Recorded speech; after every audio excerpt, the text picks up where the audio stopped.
Hello, ladies and gentlemen. This is Edward Ryan, tyra crosby. All right, peoples, let's talk. Peoples, I have just literally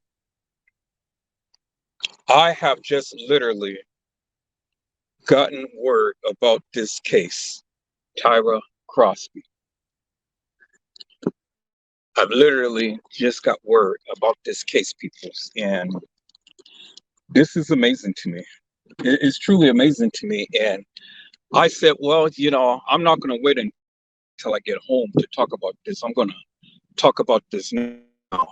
And this now, peoples. I'm talking about this now. Tyra Crosby. From the reports of what I have gotten so far, peoples, this was a 25-year-old young lady who was invited to a home, a man who is married. And the young lady had came to the home. The wife had came home, found her in the house, and end up the young lady, killing her. Killing her because she was in a house. Now, people's, okay, here we go again. Everybody wants to speculate and stuff. Everybody wants to say all of these different things and whatnot, and be my guest. But I got some words to say for you too, because now you guys can sit around here and try to vilify the girl, talking about she shouldn't be married, she shouldn't be messing around with a married man, and so on and so forth.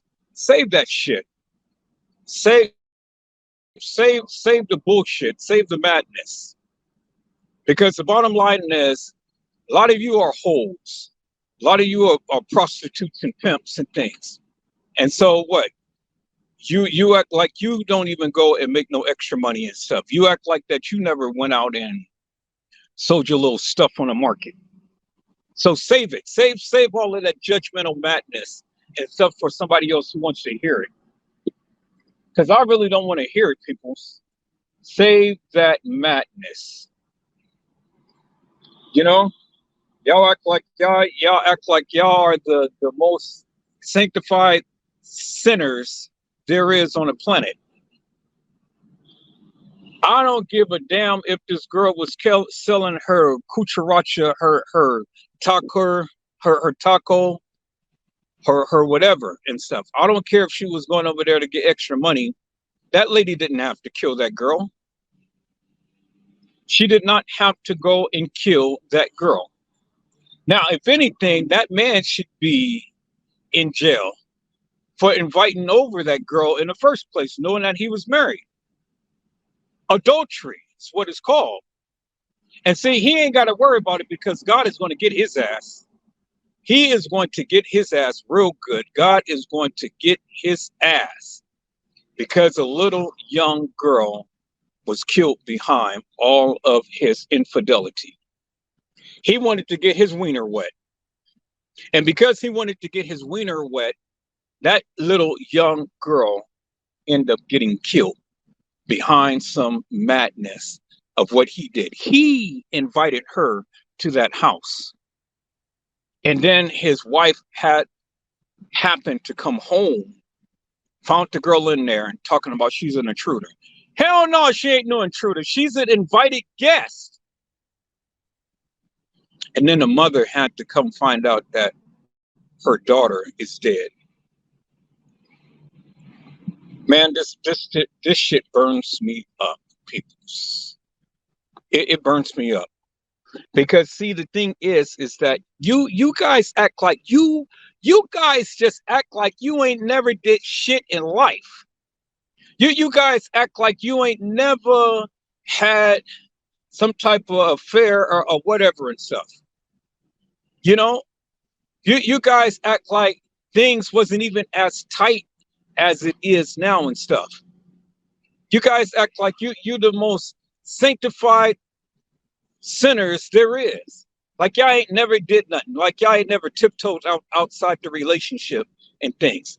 Give me a break up on that shit. This girl did not need to be killed. She did not need to be killed. See the one thing is this is really remarkable to me is this. Everybody all the time comes up with their judgmental ass. Anything happens, well, then everybody wants to be the judge and a jury. Well, that's what she get. Well, have your motherfucking daughter go out there and sell her ass, sell her coochie, and then have her ass slain, and then see what you say. Let's see what you have to say. Your daughter is out there selling her ass, and let's see what you have to say. The wife come in or the girlfriend comes in and blasts her ass. Now what you got to say? What do you got to say? It ain't no different than the Kanika Jenkins case. You got Teresa Martin says, my fucking daughter is dead. And for the book and for the record, ain't nothing happened to her, y'all. But in this case, something happened to this girl. They can't say nothing happened to this girl. Something happened to her. She is dead, peoples. She's dead. Yeah, she's dead, peoples. Something happened to her. She got killed. And the man wanted to wet his wiener. And that young lady ended up getting killed behind his infidelity. Ain't that some shit, peoples? That is really something.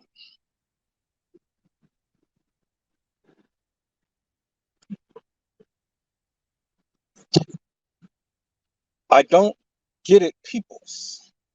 I really don't understand this whatsoever. I don't understand this for the likes of it. The man wanted to wet his wiener, and this girl ended up getting slaughtered behind that madness. Ended up getting slaughtered behind the madness, peoples. That is really crazy. That man wanted to wet his wiener, and she ended up getting killed behind. She ended up getting killed behind that. So, what is the judgmental people going to say? Everybody act like they are just so to the degree that they did nothing in life. And people want to judge this little girl for what? Probably trying to get a little extra money, trying to get a little whatever and stuff. You know, he's acting like a little sugar daddy. Well, you come over, I'm gonna give you a little bankroll and whatnot. Just do a little something, something for me and stuff. I mean, these young girls like these OGs and things, you know, and then you got cougars. You got old women who like young men. So it ain't always the man trying to get the little girls. It's at least she's that age, but it's these older women trying to get these young boys, these young bucks, because the older ones they can't do nothing for them. So these cougars end up getting these young men. They call them cougars. They call them meows. They call them lions, lioness. So do you think it's right for this woman to go ahead and kill this young girl? Do you think it's right, peoples? I don't think it's right. I don't think it's right at all. And yes, I'm voicing my opinion. I'm voicing it. I know everybody else has their opinion. Everybody is opinionated. Everybody's got their opinion. Everybody, got something to say and stuff. I get it. And go and voice your opinion because I am too. But bear in mind, when you want to pass judgment upon this young lady and say that that's what she get, well, then you know what I'm going to say to that? I'm going to say, have your little fucking daughter who's hot as a trot, who's hot as a dot, have her ass go out there and mess with an OG, and then have the girlfriend or the wife come home and blast her ass, and then see what you got. Let's see what you got to say behind that, peoples. You know, let's see what you got to say behind that. This is ridiculous. This girl was invited, and she lost her life behind it. Man, I hope that they throw the book on his ass. I hope they throw the book. I hope they throw the book on his ass. Peoples, I'm driving, so I can't see your commentary and things. You guys got to wait until I get to a point to where I can be able to see your commentary, because I see that the chat room is lit. But I'm driving right now, and the police is around, so I'm not going to raise my phone up and things. I got to wait till I get on the freeway for that. But like I said before, you know, this ain't no different than the Kenneka Jenkins case, because you had Teresa Martin saying, my fucking daughter is dead. My fucking daughter. So what? Kenneka Jenkins was out there fucking? I mean, come on, Teresa Martin. That's what you're saying, man. That's what you're saying. She didn't say my angelic daughter. She said my fucking daughter is dead. And that's how she felt about Kenneka Jenkins. You know, she didn't cry for Kenneka. She cried for her sister, but she didn't cry for Kenneka. She did not shed not one tear for Kenneka. And then she had the nerves to go say, my fucking daughter is dead. And yet this girl goes and get invited to this man's house, and the woman slains this young lady. Oh my goodness, peoples. I am blown away with this one. I'm blown away. And I don't care what you say, I'm blown away. That woman needs to be put under the jailhouse. She needs to be put under the jailhouse. It ain't no reason whatsoever. Her husband was the one who wanted his wiener wet. And yet she's going to go in and go crazy, go ballistics because this young girl is in her house. So what? The girl broke into her house? I mean, how in the hell did she get into the house? Think about that for one moment. Did the girl break in the house? I don't think so. The man invited her to the house to get his wiener wet. So instead of blasting and killing this young lady, you should be blasting and killing your husband. You should be blasting and killing your husband. Not this young lady. What? So she wanted to go make some extra money. Okay, so what? You gonna fault her for doing what she's doing? So now what you're telling me is that she got what she deserved. She got killed because she wanted to make some money. I'm sure that the man had said, hey, you know, I'm going to give you several $100s to come on over, you know, come see me. I mean, I'm sure it had to be worth her time, peoples, to especially go up into his house. I mean, just think about that for one moment. Times is hard. And everybody is doing all manner of things and stuff. So what? Now you sanctified sinners, y'all gonna sit up here and chime out and start talking about people and wanting to tell everybody, oh well, that's wrong for what she did and stuff. Oh, save me that bullshit. Save me that.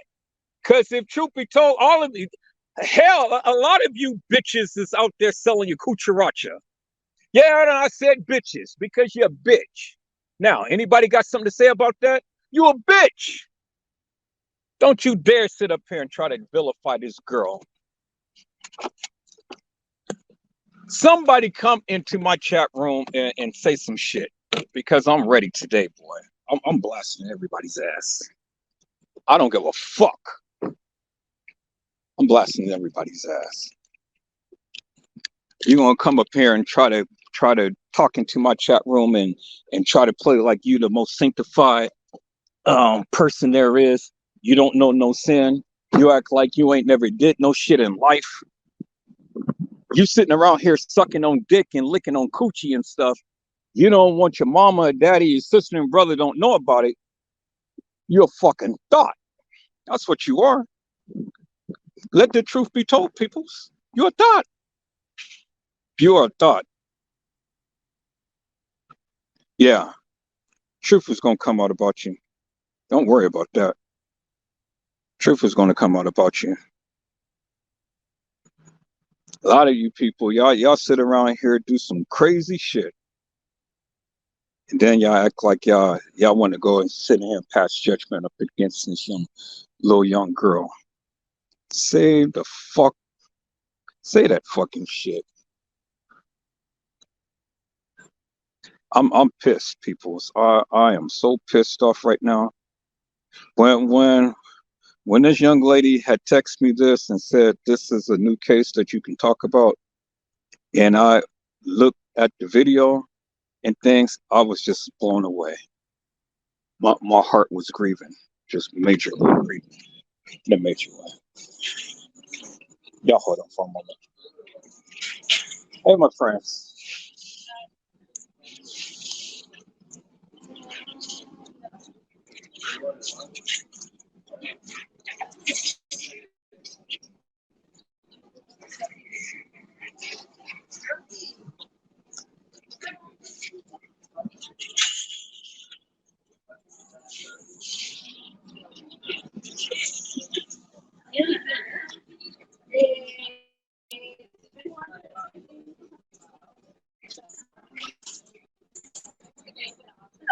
Hi there. Got that box? The big box? Yeah. For the six is $6.99, right? Okay. Yeah. Spicy? Okay, for your two sides? Let's have the red beans and rice and what other side can I get? Potatoes, fries, salsa.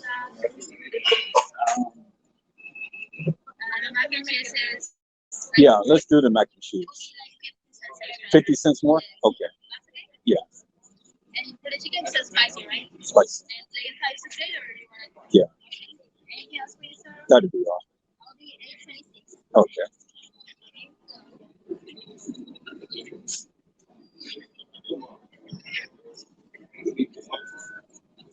All right, y'all. Y'all hold on for a moment.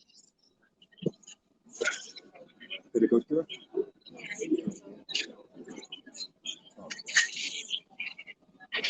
So no drink.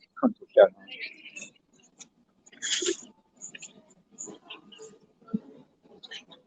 I'm gonna go for 7.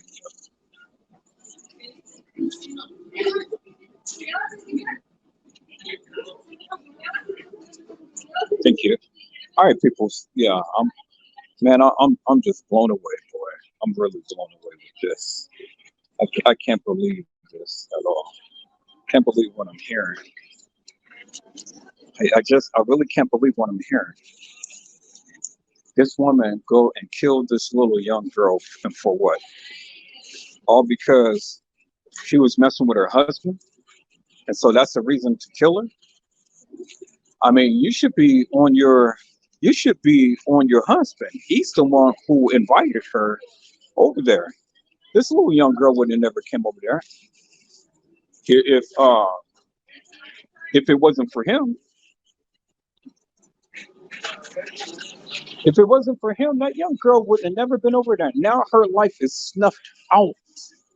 It's snuffed out, peoples, because of the simple fact that that man wanted to wet his wiener, and that girl is gone.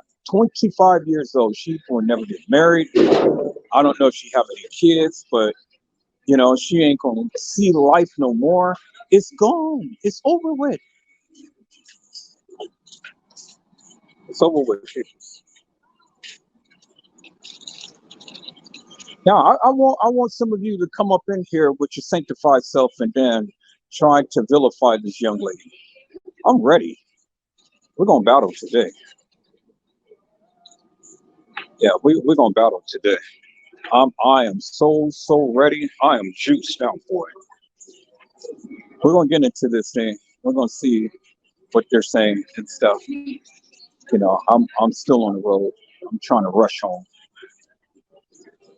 I'm trying to rush home so I can talk about this.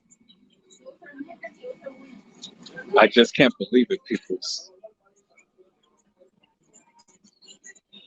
I literally cannot believe it. This young lady life is taken all because this man wanted to wed his wiener. Her life was taken. And for what? And then y'all act like y'all don't do side hustles and stuff like that and things.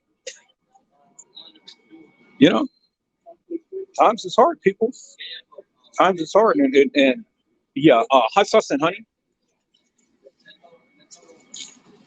Times is hard, people. So people are out here doing all kinds of stuff and things. Thank you so much.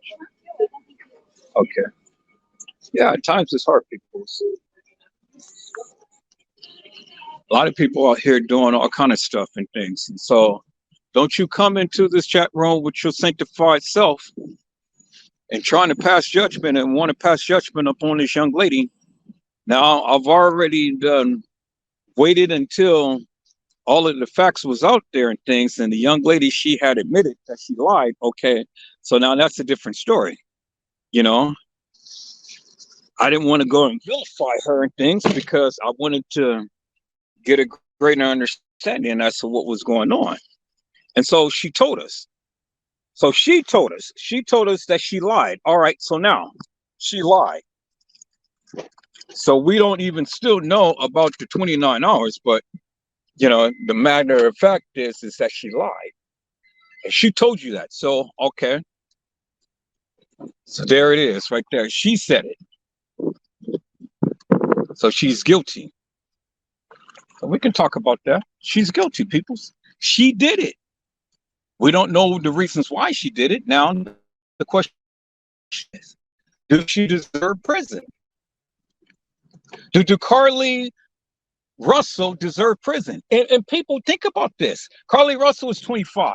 All of these young people, they are under a lot of pressure, people. You see what's going on, right? You see what's happening. A lot of these kids is under pressure. These kids is under immense pressure, people. These kids is under immense pressure, and they're doing some weird and crazy stuff. I mean, for the stuff that they're under now, and we thought that we had it hard when we were young. It doesn't compare to the things that they're going through right now. It doesn't compare, peoples.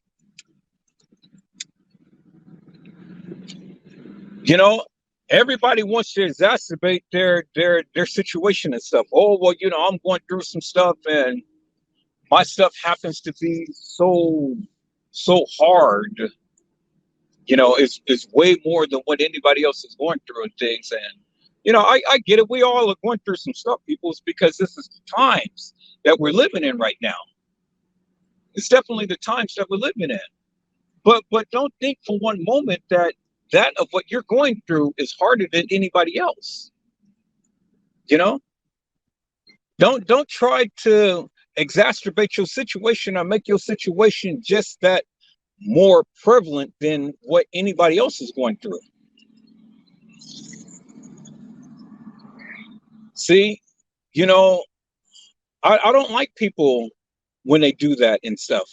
I mean, you're going through. Okay, I get it. We're praying for you. We're praying for you, lifting up holy hands in Jesus' name in your behalf. But don't get on here and trying to make it seem like The things that you're going through is so to the end of the world that you can't survive. Oh, I can't survive. I just can't do this. Yes, you can.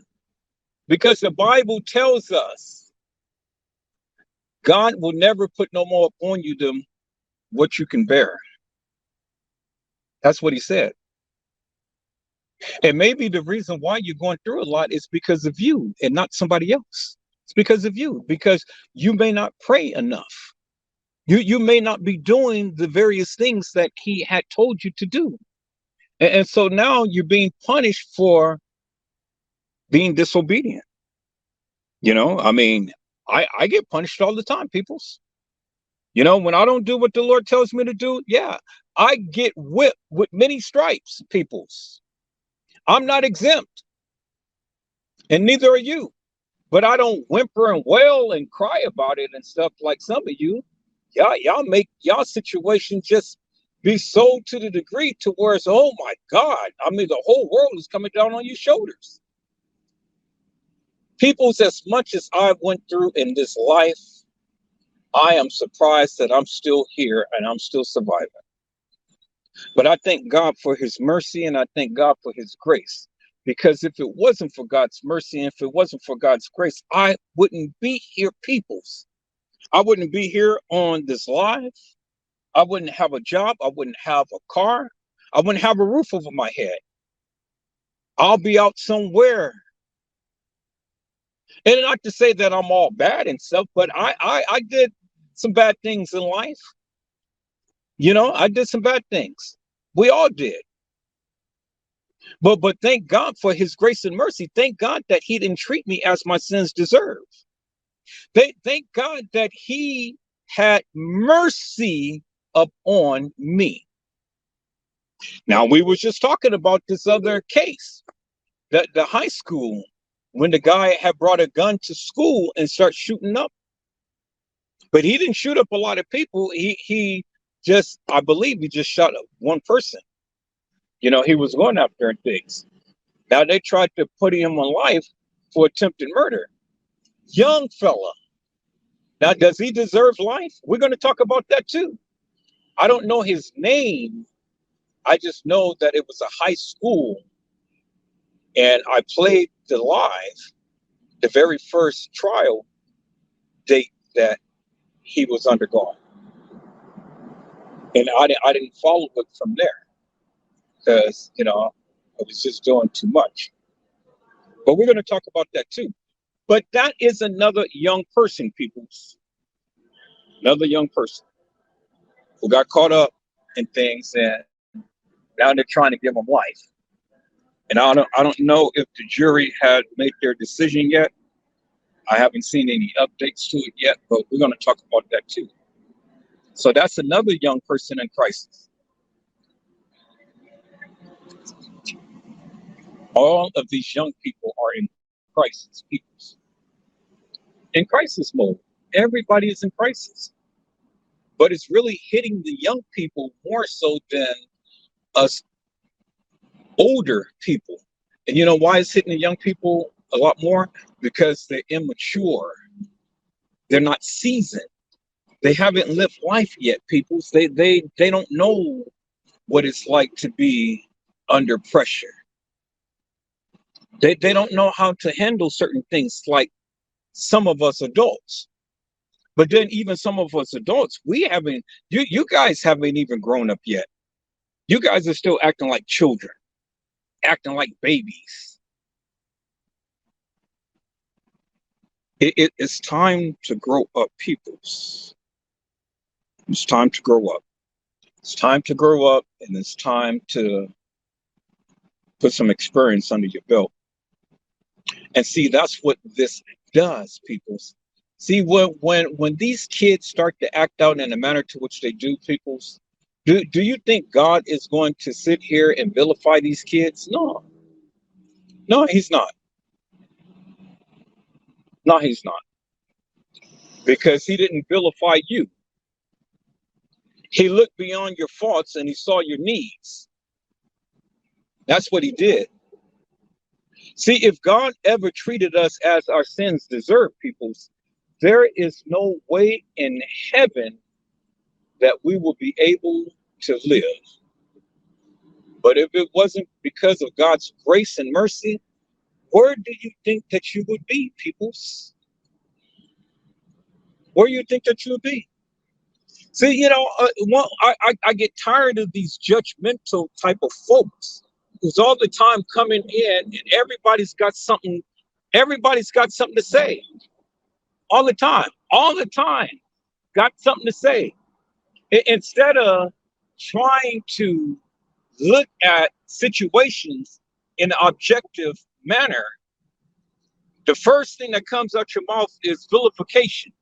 You want to vilify the people for the various things that they've said and the various things that they've done. That's the first thing. So instead of coming in an objective manner and trying to figure out and find out why X, Y, and Z, the first thing you say is, oh, well, they need to be hung. They need to be hung. They need to get their ass beaten, all like this and so on and so forth and stuff. And that's how many of you act. But you put yourself in their shoes and then you will want grace and mercy extended to you.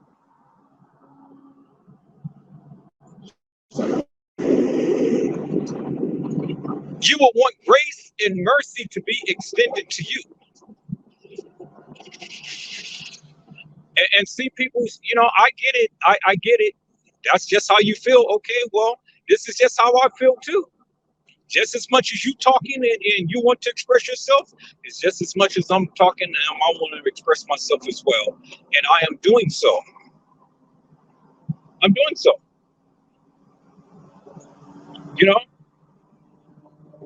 See, me, and I know you're not like me. I know you're not like me. So that's why I'm talking. You talk, I talk too. Now, if you want to talk some stuff, come on to the live and say what you need to say. Ain't nobody holding you back. Ain't nobody telling you that you can't speak your piece. But I'm definitely going to speak mine. And what I'm saying is this, people. These kids, these are kids. These are babies to me. 25 years old, yes, that's a baby to me. Think about the time to when you were 25. Think about the time when you were 20. Think about the time you were 19. Look up all of the stupid stuff you did. Some of you were hot to trot. Some of you got pregnant at the age of 16, 17. Oh, yeah. Yeah, you did. Yeah, you did. Having a baby at the age of 16, 17 years old. The hell you doing out there having sex at the age of 16, 17 years old? And then having a baby. And then you expect your mama, your daddy to take care of your child and you. You're grown. Well, if you have a baby, I don't care what age. You are grown. You're grown. Unless it was something that was beyond your control. But if it was something willingly that you chose to do, well, you're grown. And you got to take care of that responsibility. It ain't nobody else's responsibility but yours. You chose to lay down. You got caught up. Now you got to take care of it.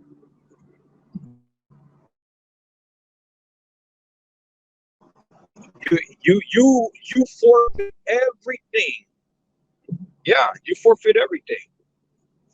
I don't care. You may, well, I have a life. Well, you ain't supposed to have a life. Your life is forfeited. Now your life is to take care of that child. And I'm talking about the ones who have decided that they wanted to get out there and have sex. And then you got caught up. I'm not talking about any other case. I'm not talking about rape or incest or anything like that. I'm talking about you made a conscious decision to spread your legs and to get pregnant. Now you got a baby. Now it is your responsibility I don't care what age you are. It's your responsibility to take care of that child. Not mama, not daddy, not sister, not brother, not grandmama, not granddaddy, not auntie or uncle, not godmother, not godfather. It is your responsibility. Bottom line. Now, we see quite often peoples that a lot of these young people are making bad decisions. Now, some people come from good parents, homes, but is the home really that good? I mean, we're on the outside looking in. We don't know what it's like to be in their home. We don't know what is being said behind closed doors and stuff. I mean, just because she's driving a Mercedes Benz and or BMW or whatever, that doesn't necessarily mean that her life is all intact, people, because you don't know what she's going through. You don't know what she is going through, people. And because you don't know what these people are going through, well, then who are you to speak up on somebody? Who are you to speak up on somebody to say, well, this is how their life is? Oh, well, they got money, they got a fine house and stuff, and fine cars, and so their life couldn't be that bad. People, there's millionaires and billionaires who have a lot of money and still unhappy. Money don't make you happy. It really doesn't. It doesn't make you happy. Look at a lot of the Hollywood stars and stuff that got money, and look what they're going through. I mean, if they were happy because they got money, well, then they wouldn't be going through nothing, right? Well, they're going through, and they got money. I mean, look at the Hollywood stars. A lot of them are having issues with family and husband and wives and getting divorces and all like this and stuff, and having kids issues and things. I mean, look at Jada Pinkett and her kids. You know, they got money, but they had issues. They have to come to the red table to air out their differences and stuff, to let the world know what's going on in their bedroom and in the privacy of their home and things and stuff. And daddy tiptoeing out and messing with a man. Now the son is following his footsteps. Now the girl is following in the footsteps. Mama is going to mess with the son's best friend, having what would they call it? Some I forget the word that they use and stuff. It is called adultery. Jada Pickett. It is called adultery, Mel. I don't care how you classify it as being, it's called adultery. And then they marry, but yet they have an open relationship. How twisted is that, people? That is as twisted can get.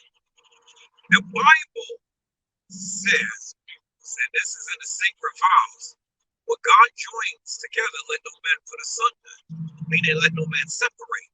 So if God is joining you together, well,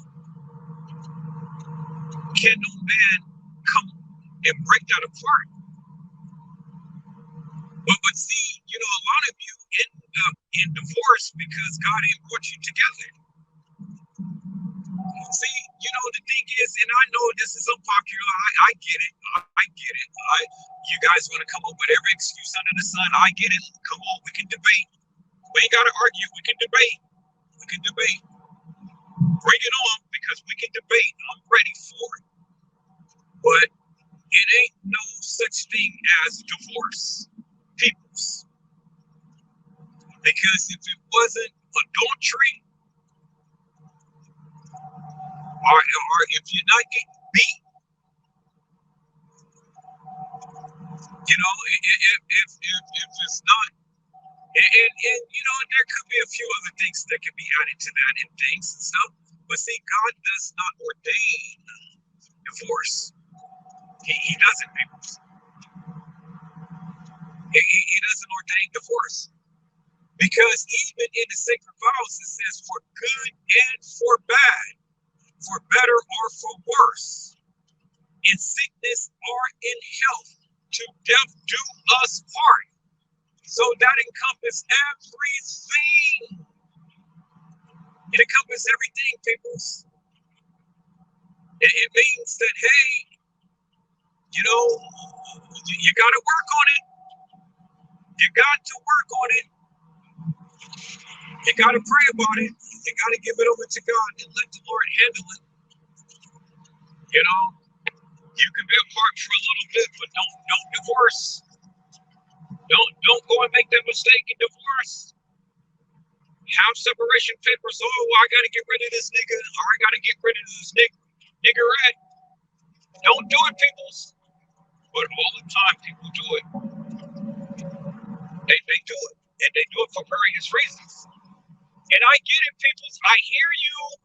I hear what you're saying. Whatever, Joseph, you ain't never been married to you don't understand. You ain't been in my shoes. Well, I don't need to be in your shoes, peoples. I don't need to be in your shoes. I'm glad I'm not in your shoes because I can't fit them. Some of you got some big feet and some of you got some small feet. I can't fit in your shoes. I'm not trying to fit in your shoes. I know the things that I say is unpopular, but that's okay, peoples. This is why it is called Edward Joseph Let's Talk Live, because we can talk about it. We can talk about it like adults, peoples. What, you get mad because I have a philosophical view and it's different from the way that you're thinking, the way that you're feeling? What, just because I'm not saying what you were saying?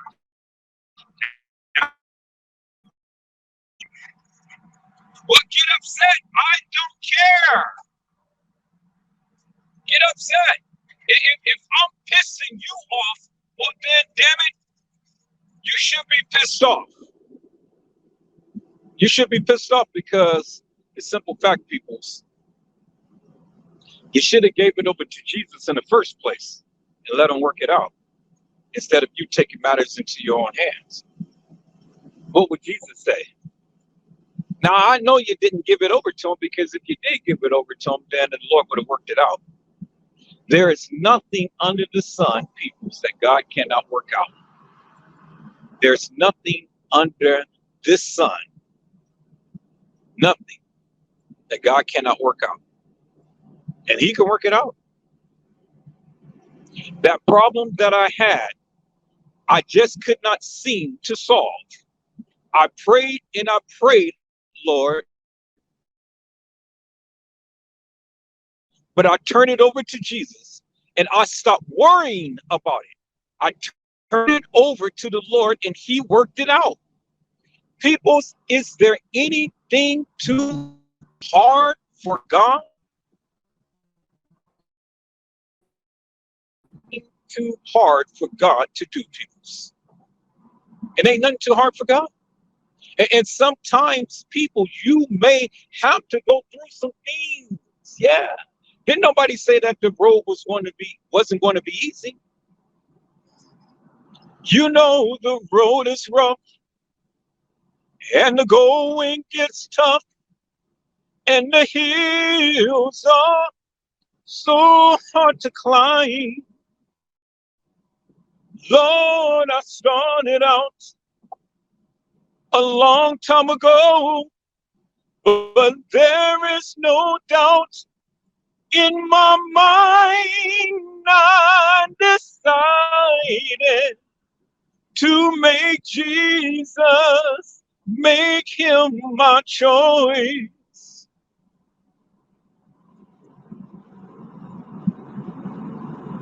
Yeah, that is the song that my uncle used to sing all of the time, peoples. That is the song my uncle used to sing all of the time, peoples.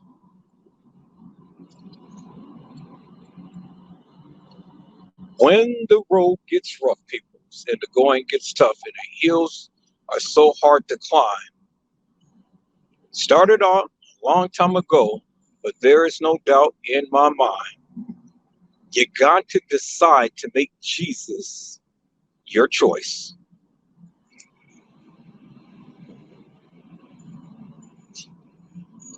You got to make Jesus your choice, peoples. He's got to be number one. He's got to be number one. And see, people, see, the thing is this, and I get it. I get it.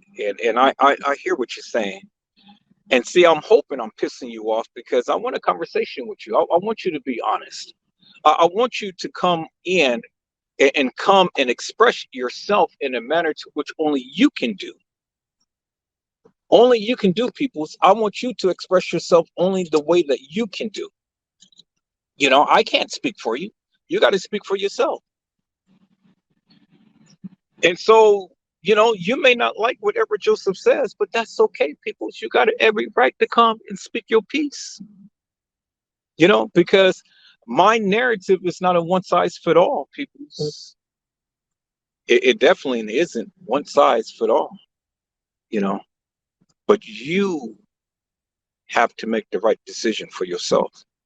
And then whatever decision that you choose to make, people's, you got to make damn sure that you are happy with the decision that you make. You have to be. I know I made a lot of wrong decisions in my life, but I thank God that He had grace and mercy upon me. I thank God for that. I thank God that He had grace and mercy because, see, the thing is, people, I'm going to tell you something. I haven't been all of a bad boy when I was growing up. I've been my mama's child. I've been spoiled. Still is spoiled. Spoiled rotten. And so where the people don't spoil me, I spoil myself. See, I'm spoiled. I'm my mama's baby boy. You know that? I'm my mama's baby boy. And I thank God for my mama spoiling me. My mama spoiling me. I thank God for my mama's love, my mama's commitment, my mama's when she chastised me. Don't you know that the Lord chastens the one whom He loves?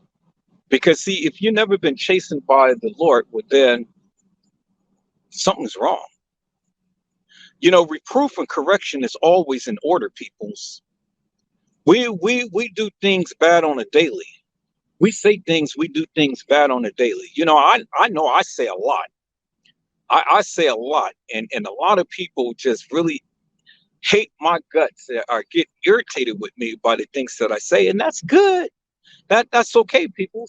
Because see, the thing is this: if you can't love me through my mess and madness, well, then you ain't no good for me.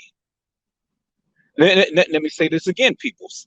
Even though I may not be at my fullest and at my best, if you can't love me through the mess and madness, you ain't no good for me. Because I don't need no weak people around me. I don't need no weak people. Because truth be told, you ain't always 100% either. Let the truth be told. Come on. Come on.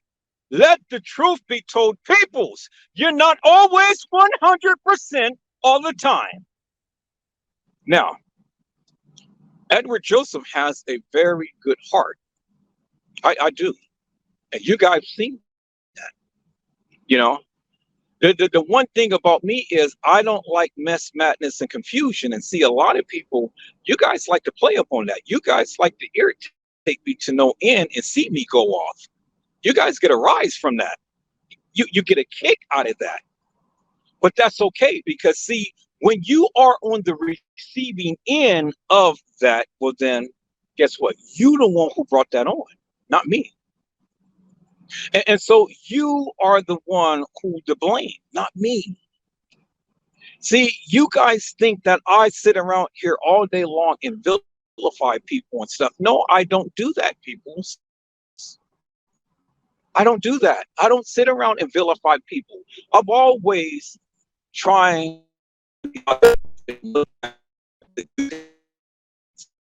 try to be encouraging. I've always treat you and always greet you with salutations, with blessings.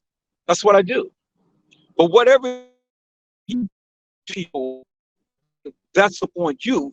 Whatever did after you come in being hilarious and nefarious, well, then you brought that upon yourself, not me. Not me, people. And so I'm not always at my best all the time. I have my faults. I have my failures. I acknowledge that. And you know, some I have shortcomings and I have strongholds. But as you can see, thank you, Jesus, the Lord has broken upon me. I haven't been cussing like a sailor like I used to. Have I not? Come on. Because see, what many of you tried to do is you tried to bring out that old Edward Joseph. You try to bring out that old man. You do everything in your power to try to bring him out. And then when he comes out and then he's up on you, now you want to cry wolf. He's on me. He's talking about me. He's vilifying me. Well, you brought it out. You brought it out. See, people's, you know, the thing is about Edward Joseph, I will never ever measure up to that of what you tried to have me to be. See, you try to put me in a box. You want me to be just how you want me to be, but I'm not going to be that way, peoples. And this is why you guys get so angry with me, because I am not acting out in the manner to which you think I should. Never will I ever sit here and conform to any of you guys' standards. I don't care who you are. My mama is gone and my father is in heaven. And whatever the Lord wants me to be, well, then the Lord knows how to chastise me to get me to where he needs me to be. It ain't incumbent upon you peoples. You know, the best thing that you can do for me is pray for me. Stop talking about me and pray for me.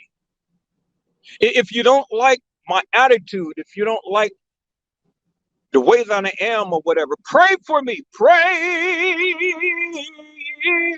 for me. Pray for me.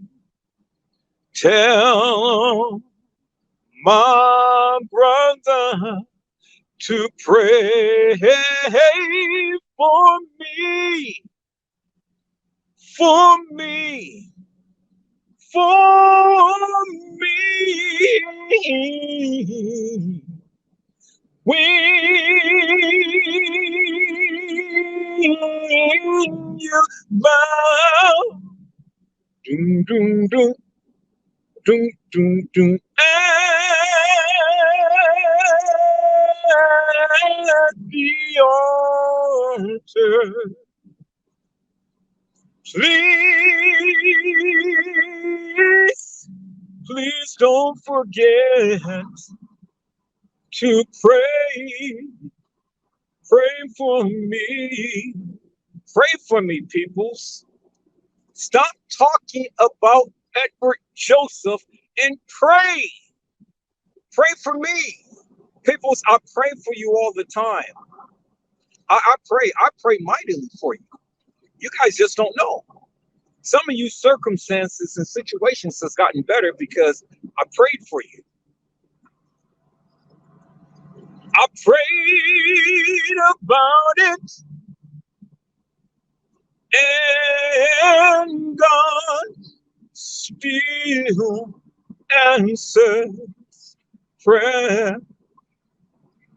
See, people, you have to pray about it. You got to pray about it. And when you pray, God will answer prayer. But see, the thing is, people, if you want to have your prayer answered, well, when you pray, you got to believe that God can, and you got to believe that God will. Okay, so you didn't hear what I said. You got to believe that God can, and you got to believe that God will. See, faith is the substance of things hoped for. It is the evidence of things not seen. See, peoples, if you pray and you can see it, that ain't faith. You got to pray about it for those things that is unseen. You got to pray about it, and you got to know. You got to have enough faith to know that God is going to answer your prayer. Thank you, Jesus. Woo, thank you, Jesus. Peoples, you got to have enough faith to know that God will answer your prayer. I don't care what the circumstances be, peoples. I don't care what situations it may be. I don't care what you may be going through. You got to know that He will see you through. And that's what I say, through it all, through it all. I've learned to trust Jesus. Oh, I've learned to trust in God. Oh, through it all, I've learned to His word,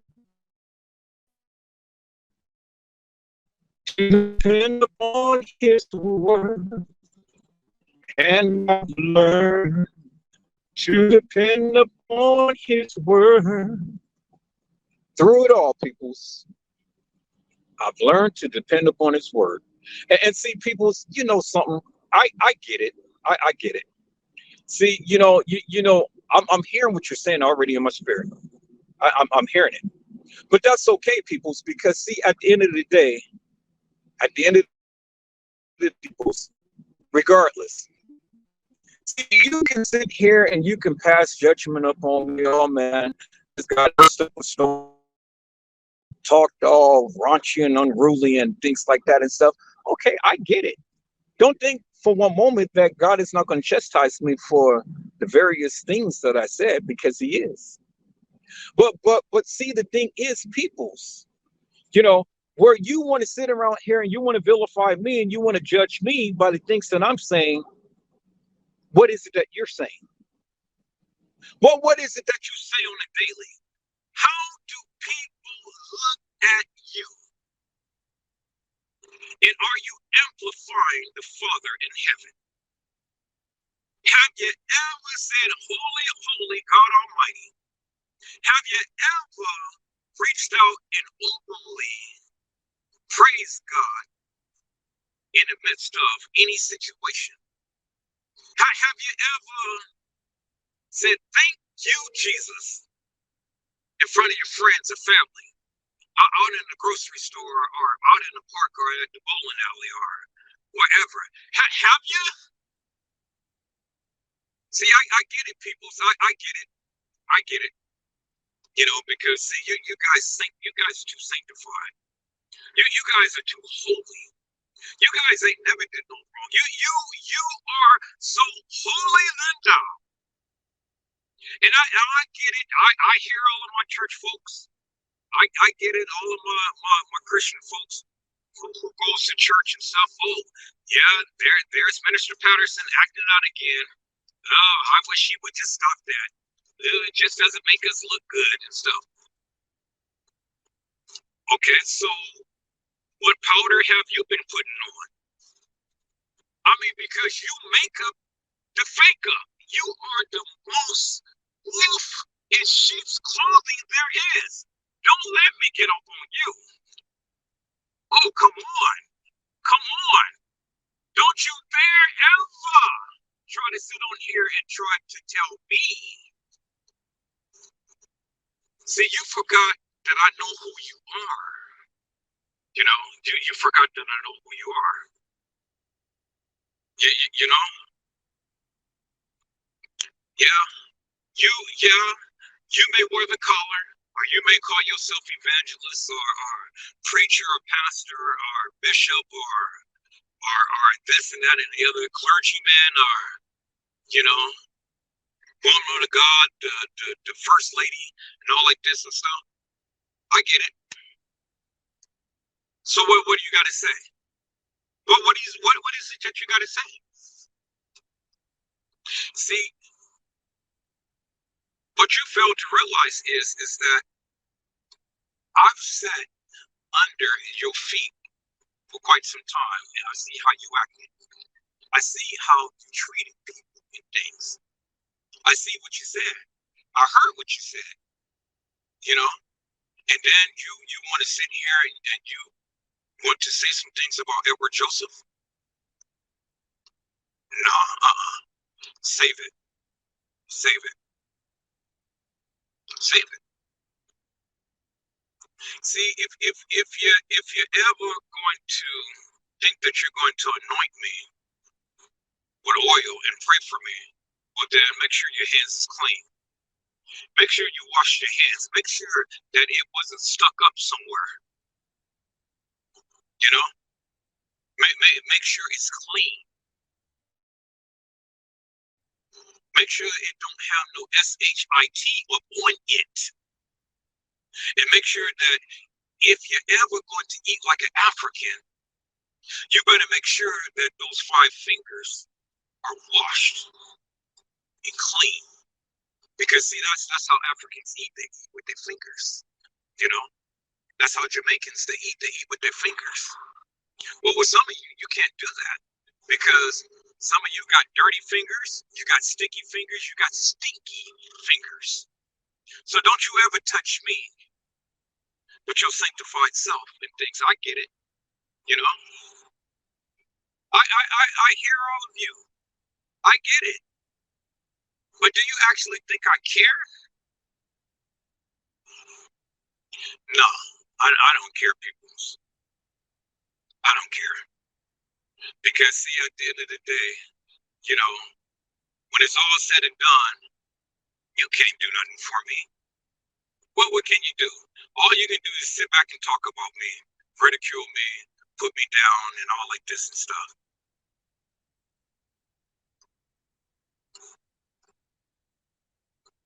See, I don't need people like that. Maybe this is the way that this is why I am the way that I am. You know, because I've seen too much. I've heard too much. I've been around too much. Maybe this is the way that I am. See, had it not been for you doing the things that you have been doing, maybe I wouldn't be like this. Maybe I wouldn't be like this. Because see, that's the thing, peoples. I cannot stand with a passion, mess, madness, and confusion. That is all that I have seen for the past 30-something years of my life. And that bothered me. It bothered me. It bothered me to the degree to where this is what I call out all of the time. You don't never see me in the midst of somebody's confusion. You don't, people. You don't see me in the midst of people's confusion. You don't. And if you say that you do, you lie. And I'll be the first to say that you're lying. Ever since you know me, you've known me never to like mess, madness, and confusion. You know me not to like people who all the time start up mess. Being irritating. All the time complaining. And just raunchy with yourself, raunchy with your mouth, raunchy with your manners and things. You never know me to be like that, peoples. So when you want to say that Edward Joseph was like that, you're lying. And see, because of you, this is why I am the way that I am. Now I don't know if it's a good thing or it's a bad thing. You know, I don't know, but I get tired of it. I really do. I get tired of it. Some of you guys don't even want to come into the chat and stuff until you see some stuff going down. Then everybody and their mama comes, because that's just how you are. That's just your mindset. That's how you are. But that's not how Edward Joseph is. And see, I'll be first to tell you, and I'll be the first to put you in your place. I don't care. I don't care. And to be frank with you, you don't even ever have to come back to watch my lives. You don't even have to like me, peoples. You don't have to say a goddamn thing. It's okay. I get it. I get it. You know, I've heard that shit all too often. I have to deal with that shit with my family, with my friends, everybody. And I got tired of it. I was so glad to become of age because I didn't have to deal with nobody's bullshit no more. You know, I don't have to deal with people's bullshit no more. And that's why I tell the people, you can't tell me what to do. It's because of my life experiences, people's, is why I am the way that I am. You know, but it's okay. I'm still loved. You know, I'm still loved and I still give love. I can be your best friend, but I can be your worst enemy as well. Now, you guys sit around here and talk about Pisces, and you guys sit here talk about Capricorns and Leos and Aquariuses and all of this and stuff. Well, I'm a Libra. I'm a Libra, and sometimes that scale get unbalanced. Sometimes, and you don't want to be on the tipping point of that scale, peoples. No, you don't. You don't want to be on that tipping point of the scale. You know, because see, when that scale get unbalanced, man, you better watch out. You better watch out. And I'll be the first to tell you. But truth be told, you know, many of you are just like me. You ain't no different. Doesn't matter what zodiac sign that you tend to want to reference or represent in things. You ain't no different, peoples. You are flesh and blood just like me. You feel, you bleed, you think, you do just like me. You're human. But see, many of you are not God's child. Now, that's the big difference. I'm God's child. I'm God's child. Whether you like it or not, I'm God's child. You know, God understands. He knows what I've been through. And see, a lot of God's children may not be as vocal as I am, but they demonstrate themselves in so many different ways and things. You know, I get it.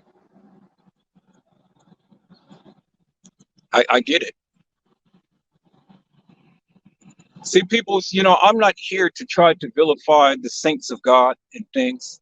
I'm just telling you, I've seen enough in my days. And I told the Lord that I'm never going to grow up to be like these people. I just absolutely refuse to. You know, I grew up around preachers and pastors and bishops and evangelists and deacons and the likes and stuff, Christian folks. And to be honest with you, these Christian folks ain't no different than you in the way that they act, in the things that they say. You know, sometimes I can't even tell a Christian folks from a carnal minded person. You got these preachers and pastors fornicating, and then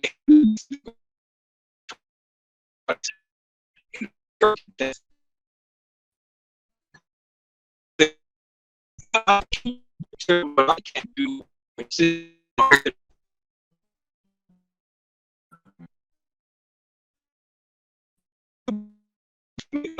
tell me what. See, the thing is, don't tell any preacher about it. You guys, you got to try to bring correction to ministers and things and stuff, but yet, look,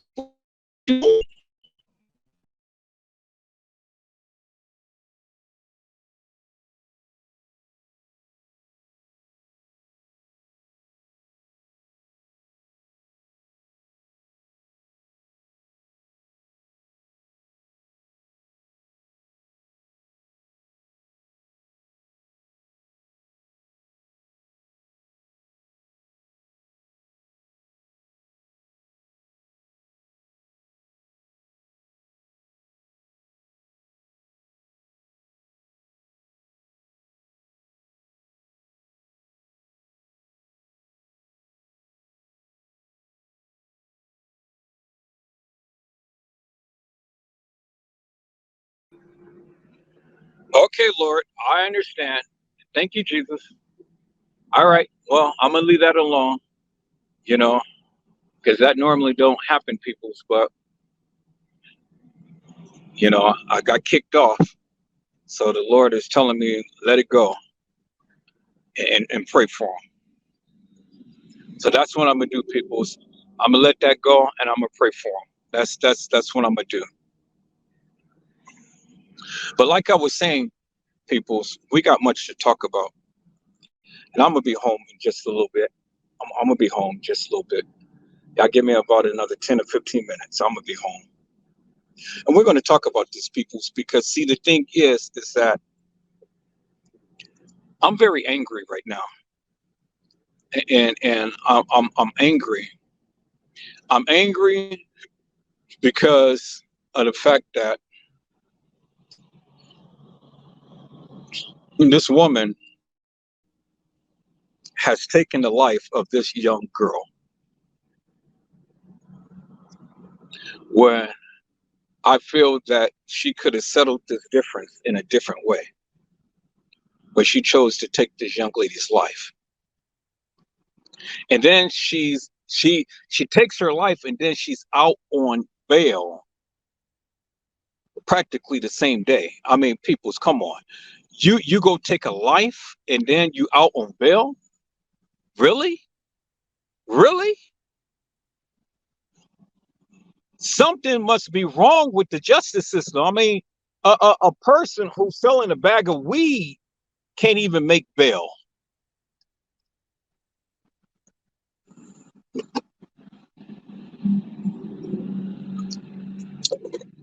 And this lady takes a life and she's out on bail.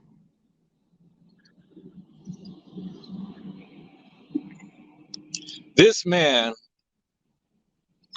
called that child to his home, knowing his ass was married, but he called this child to his home. Now, I get it. Many of you may say, well, she shouldn't have been married, messing around with a married man. I get it. Okay. So why should she been messing around with a married man? Why? Give me a reason why. He called her. I can see if she called him, but he called her. So why are we vilifying her when he is the culprit?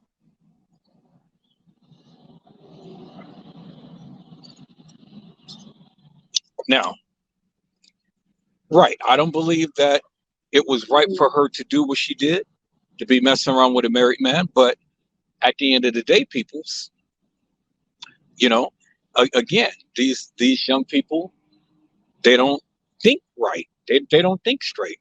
They don't have their head up on their shoulders. straight. We don't know the circumstances behind what the plan or what the situation was, you know, but it was something to the degree to where she decided to come in to his home. Now, if he didn't answer the door, she wouldn't have been in there. She had an invitation. She was invited. She was invited, people. So I get what you're saying. Well, but still, she went on her own accord. Yes, she did. Yes, she did. She sure did. Now, anything else you want to know? Okay, she went on her own accord. She shouldn't have been messing with a married man. Yeah, true. You're absolutely right about that. Now, anything else? Did she deserve to die?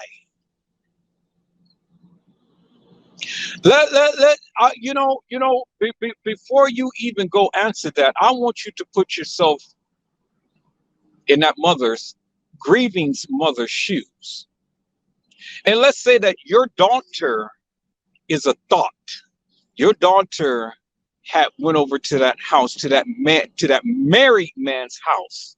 Your daughter, for whatever reason, she went into that man's house, and then your daughter ended up getting murdered, ended up getting killed behind being in a married man's house. What would you say? And I want the people to answer that question. What would you say, peoples? How would you feel? What would you say if that was your daughter? What would you say, peoples? And I want the people to answer that question. I'm gonna be home in a moment. We're gonna get into this. We're gonna get into this, peoples. I'm gonna share the live, share the news report of this young lady. We're gonna get into it because I really want to know what the people have to say. I get it. Everybody's going to have something negative to say about the girl, but I want to flip the script. I want you to sit and tell Edward Joseph, if that was your daughter and your daughter ended up getting killed, what would you say? How would you feel?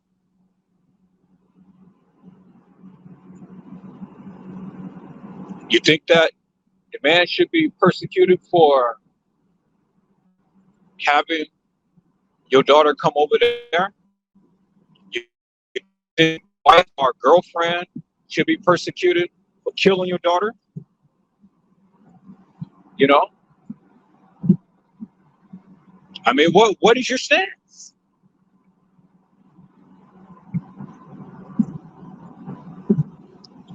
See, until you start to put the shoe on the until you start to put the shoe on the other foot, then it's easy to go and pass upon other people. Oh, it's easy to talk. It's easy to give your narrative. It's easy to give your commentary. It's easy to put them down. Oh yeah, it's easy, people. But that's the thing, though. You know, what would you say, people? You know what? And that's the question that I want the people to answer.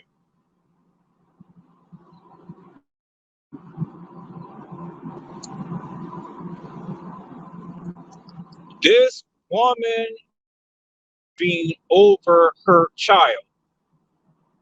And I don't blame the mom. I don't blame the mom. Give that woman first degree murder. Give that woman first degree murder because first and foremost, I don't care if the child was there in the home. The bottom line is he invited her. So could I say that he seduced her? Well, yeah, I can say that because why else would she be there? He's a grown man who knows better, or he should have known better. He's married. He's married, peoples. And this is a 25-year-old child. Well, y'all may not think of her as a child because you say, well, she's 25, she's grown. I don't think so, peoples. I don't think so. 25 is not. She's grown to a degree, peoples. She's grown to a degree, but you know, she's grown, but she's not that grown.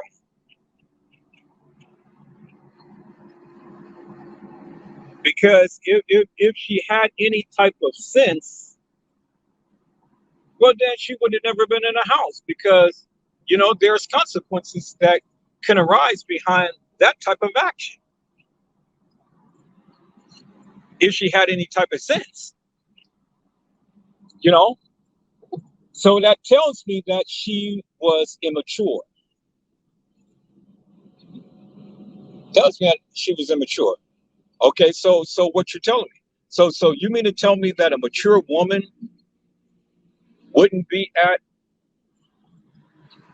a married man's house, knowing that the wife can come in at any given point in time? Or did she know that he was married?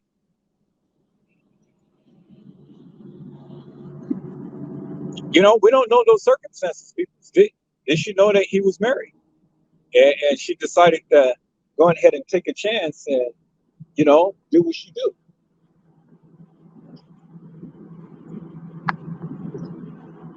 In any regards, uh, was this her first time going over there? How did they meet up? I mean, did the man wear a ring so she can be able to see that he has a ring on the finger? Or did she really care? And whatever he was offering was just so to the degree to where it was so enticing. See, those are the things that needs to be asked, people. Those are the things that needs to be asked. Those are the things that we're going to cover in just a moment. I'm almost home. I got to got to go get me a drink. Get me a high C orange from McDonald's. I'm gonna be home in a minute, people. So we're gonna talk about this, and I want you guys to be honest. I want you guys to chime out. I want you guys to be honest, and I don't want you guys to hold back in things. Don't go and change your narrative based upon what I'm saying. I want you to be honest. I want you to be straightforward. Say what you want or need to say. Say what you want or need to say. You know, don't go and switch up and change up just because I'm saying something or just because I feel some type of way. No, no, no, no, no. We're not going to play that game. You say what you want and need to say. Is that all right, peoples? All right, you guys hold on for a moment. Let me see. Okay, Ms. Durham have chimed out and says, hello, Edward and chat. Blessings to you all.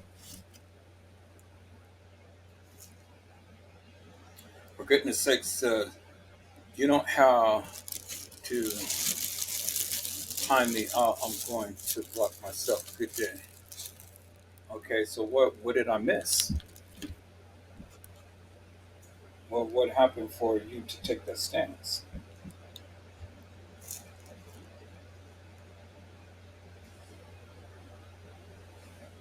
All right, so what did I miss, peoples? Y'all hold on.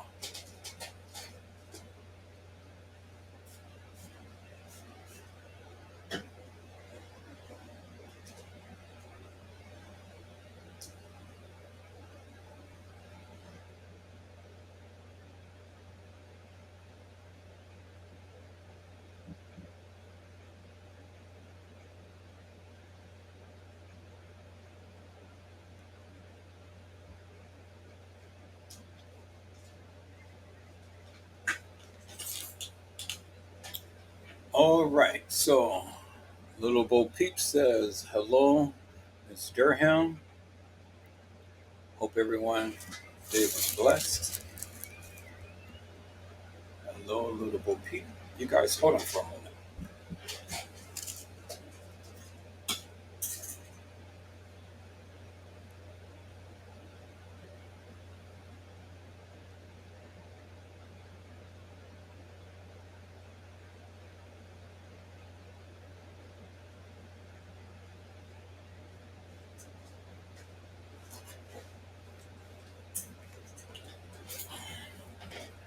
Okay, good day.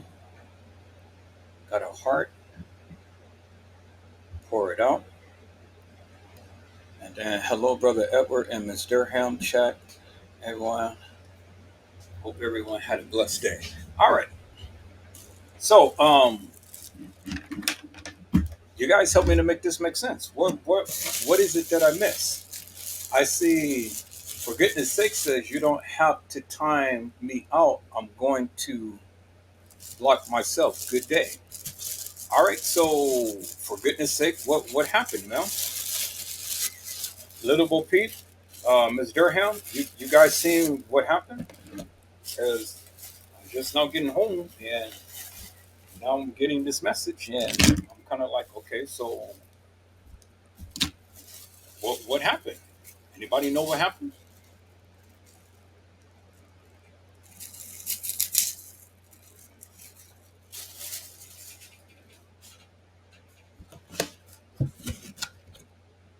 Does anybody know what happened?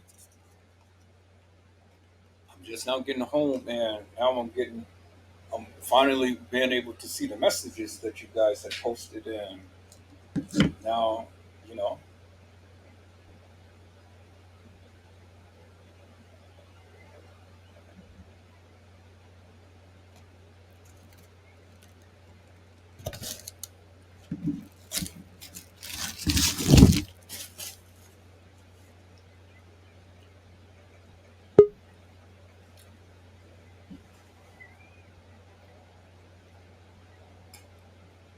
okay, so I don't know what happened.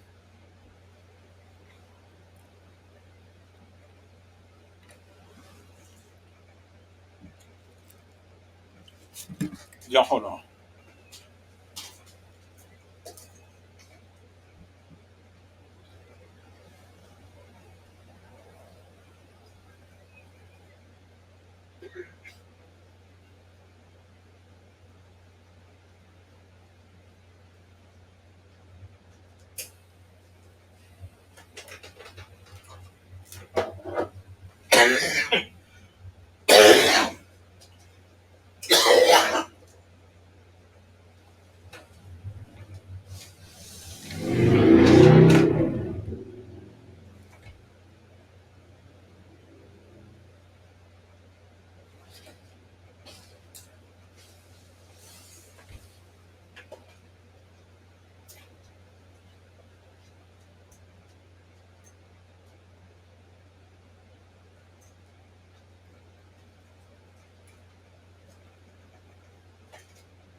All right, so for goodness sake, I don't know what happened, ma'am, and why you got so upset and riled up and things. I'm just not getting home, and I'm seeing your message,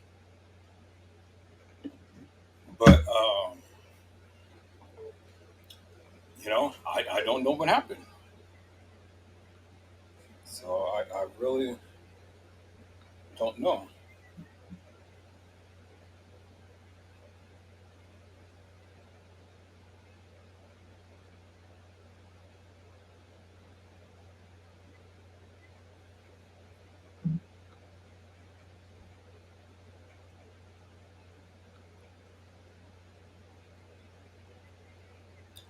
But anyway, peoples, you know, again, everybody has the right to say whatever they want to say, feel the way that you want to feel, do what you want to do. Things. I'm just now getting home, and all I see is this message right here, and I don't know what happened. But I'm not going to worry about it. So, um, for goodness sake, if that's what you want to do, well, then, you know, blessings to you, ma'am. Because again, like I say, I don't know what happened. And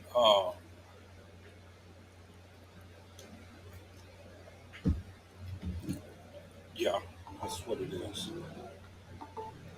So,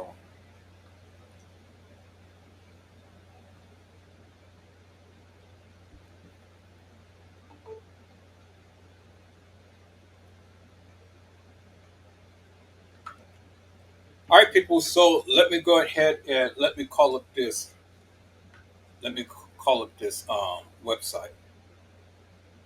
What is the girl's name? Call this up so we can get a little bit of insight as to what's going on here. And I thought that this would be headline news, but I guess it's not. Hmm, that's very interesting. All right, so let me see here. What is her name?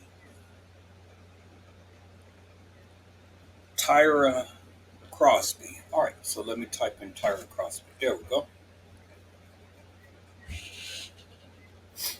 And let's see what is out here, peoples. Tyra Crosby. Okay, let's take a look at this. Let's go.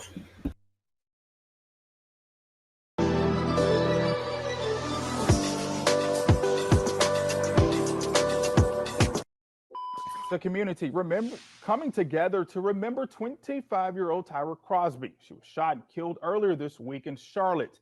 During tonight's candlelight vigil, there were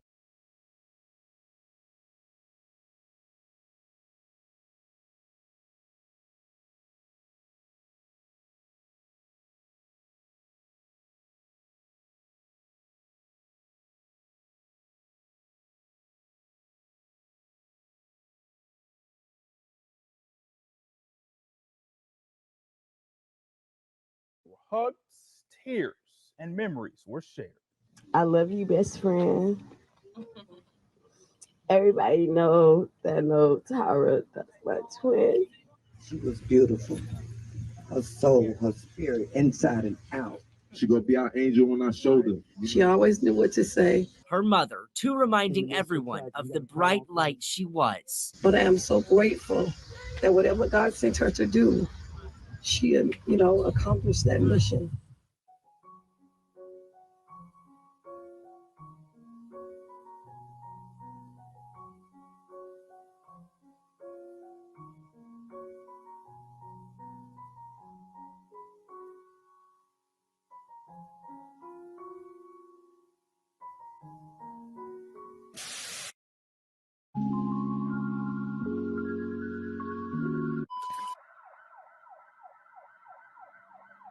Tyra Crosby was a 25-year-old woman who was shot to death after 51-year-old Stephanie Alexander came home to find her inside of her marital home with her husband.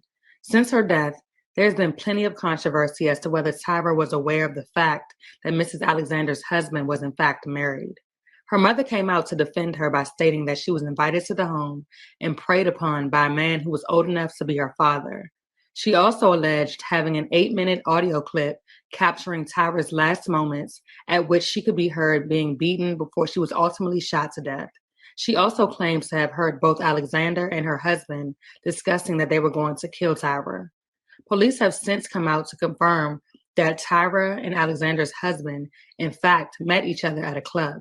It isn't clear just how long the two knew each other or whether Tyra had been to the home prior to the night of her murder. Needless to say, the following questions still remain. How long did she know Alexander's husband? Was she aware of the fact that he was married? Had she previously been to the home? Since news of her murder, there's been outrage from family, friends, and even people within their Charlotte community who say justice has not been served and that Alexander should in fact face heavier charges, including first-degree murder. A vigil was held at Camp Green Park to honor and remember Tyra's life. One by one, her loved ones shared stories and memories. They described her as a beautiful soul and an angel that will watch over everyone. The vigil was hosted by mothers of murdered offspring who say celebrations such as these are important. 25-year-old Tyra Crosby was laid to rest on July 24th at the Greater Temple Baptist Church in Charlotte, North Carolina. As of right now, 51-year-old Stephanie Alexander remains out of jail and is scheduled to reappear in court on August 7th. Family and friends of a woman killed in West Charlotte set to say their final goodbyes today. The community coming together yesterday for a candlelight vigil to remember Tyra Crosby. CMPD says Stephanie Alexander came home and killed Crosby. Her family tells WCNC Charlotte she was invited over by the husband. Wake Up Charlotte's Richard Devane joins us now, and Richard, Alexander now out of jail on bond. That is correct. And as she's out of jail on bond awaiting her trial for voluntary manslaughter, the family and friends of Miss Crosby are remembering her life, not the way it ended, but the life she lived. It's a lot of words to describe her. Family and friends sharing stories and memories of a life cut short. Dozens came together Sunday to remember 25-year-old Tyra Crosby, shot and killed in the early morning hours last Tuesday in a house on Porter Street in East Charlotte. Police say Stephanie Alexander came home and found Crosby inside and shot her. Crosby's family said she was invited to the house by Alexander's husband. Alexander arrested for voluntary manslaughter. The vigil held by mothers of murdered offspring for those who knew the 25-year-old, many of them saying she was kind and loving. She was beautiful. Her soul, her spirit, inside and out. She gonna be our angel on our shoulder. She always knew what to say. Lighting candles and prayers and releasing balloons, trying to deal with the pain of her death, including her mother, who was the last to light a candle in her memory. It's to see how many lives she touched and the love that she had in her heart. Yeah, and again, that ceremony of celebration of life will take place today at noon.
Did they have a funeral just that quick? So when did this happen? This must have been out here for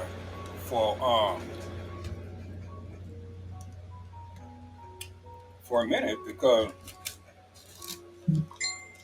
it's they have a funeral procession. So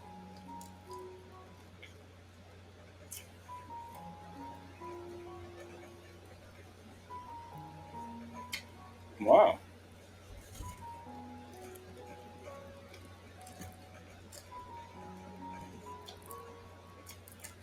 mm, that's a beautiful.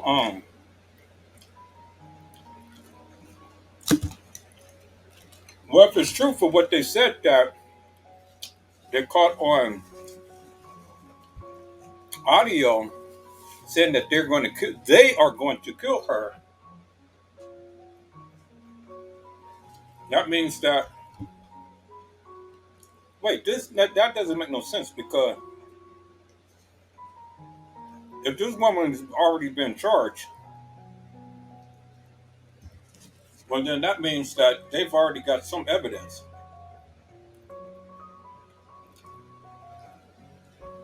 And the girl said that she said they said that they were going to kill her.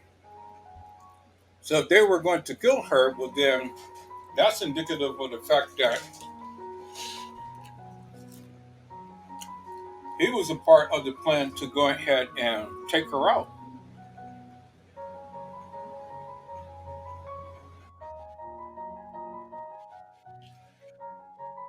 And so this happened July 18th.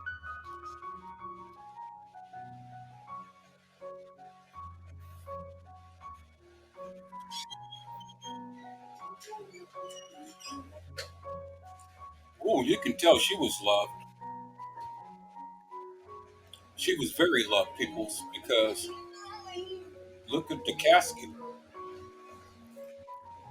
That's a beautiful casket.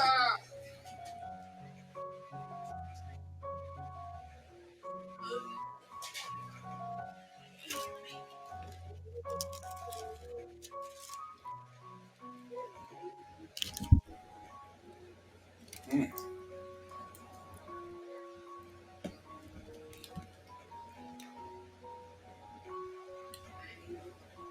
Wow, I'm just now learning about this today.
Well,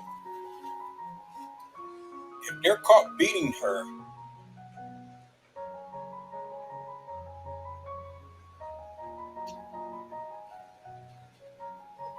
they're caught beating her and then turn around and end up murdering her.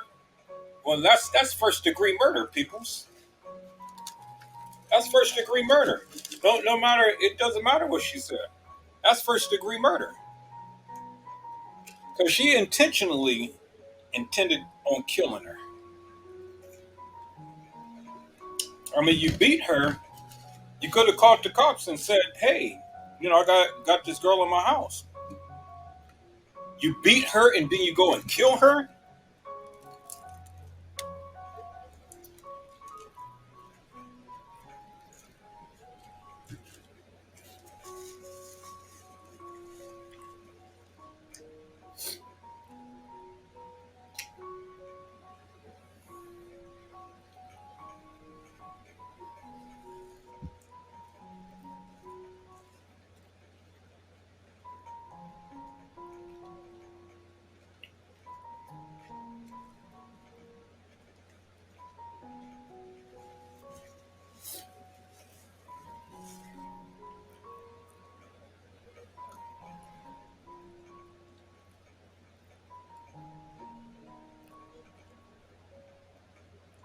That's really sad, people, right here.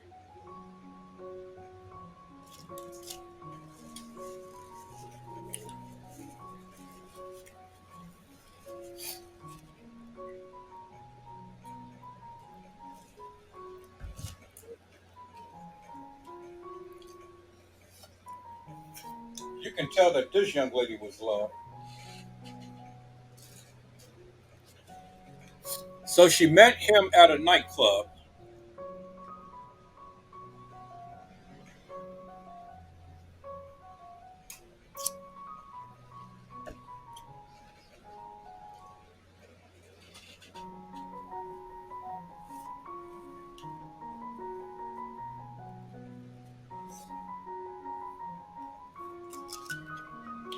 Wow. She met this man at a nightclub.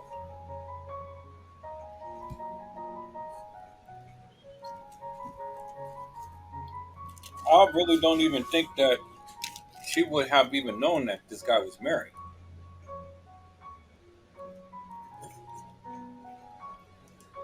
She met him at a nightclub, and then he gives the young lady his number. She calls him, and they hook up.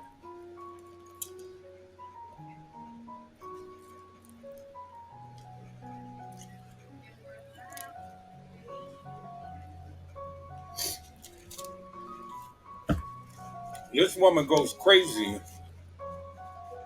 takes it out on this little young lady. When her husband was the one who pursued her, he knew he was married.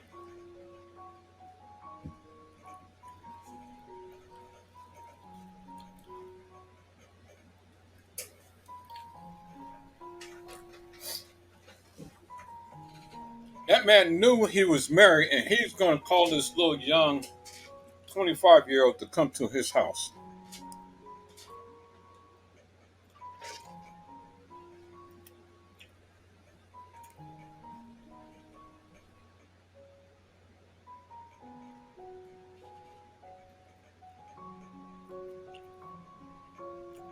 Young ladies, you got to be careful. You got to be careful dealing with these people because you can find yourself in a situation like this.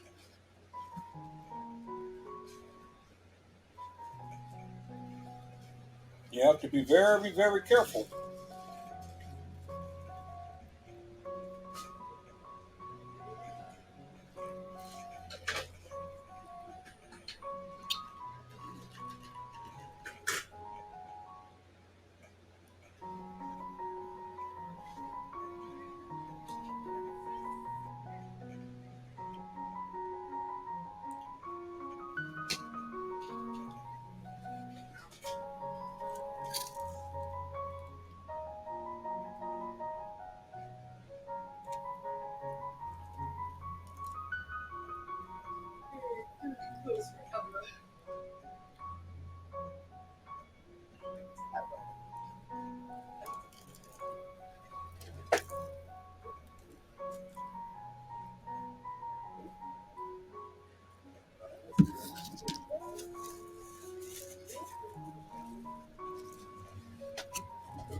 Wow, this is a beautiful service, peoples.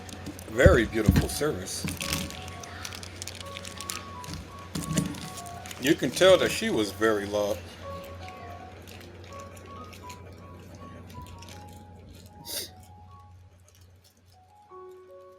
Have a white horse and carriage, and two horses too. Oh my God!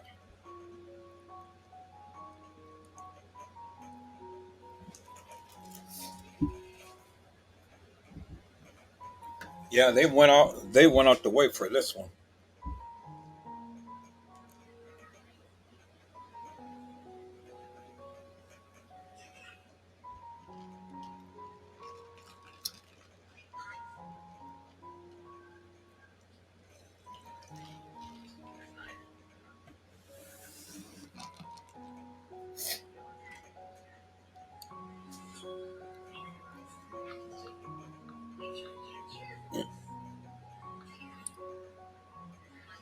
Wow, they totally went out the way for this one.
let's take a look at this, people. Most people have no clue that in 2023, the best way to make money on Amazon is not with physical. She she says she's leaving you. You left your water. Okay, I'll get it. I need to go to the car and get my pop. You okay? It's hot. Yes, it is. I brought you to the park. Y'all swing. Nobody's pushing Yes. you. You're too old. You know how to swing. I'm not pushing you. Kick your feet. Swing. I was gonna push her, but she didn't want to kick her feet. She gotta figure it out. That's for sure. You want anything from the car? State police are looking for the gunman who shot and killed a mother from Braddock after a neighborhood dispute. 43-year-old Erica Vale. She was a mother, she was a caregiver, she was a loving person, and she came out to, protect her child. And we just want peace. We don't want any more violence. Erica's gone.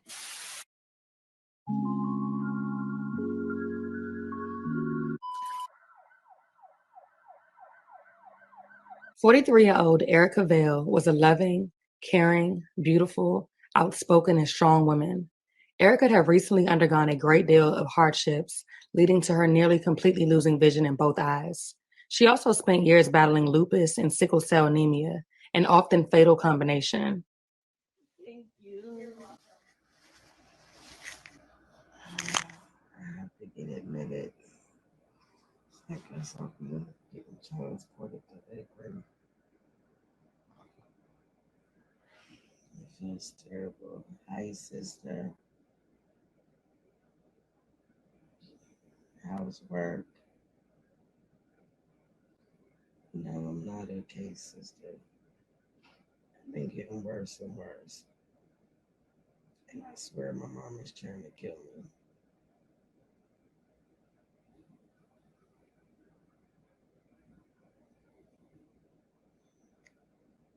How are you feeling today?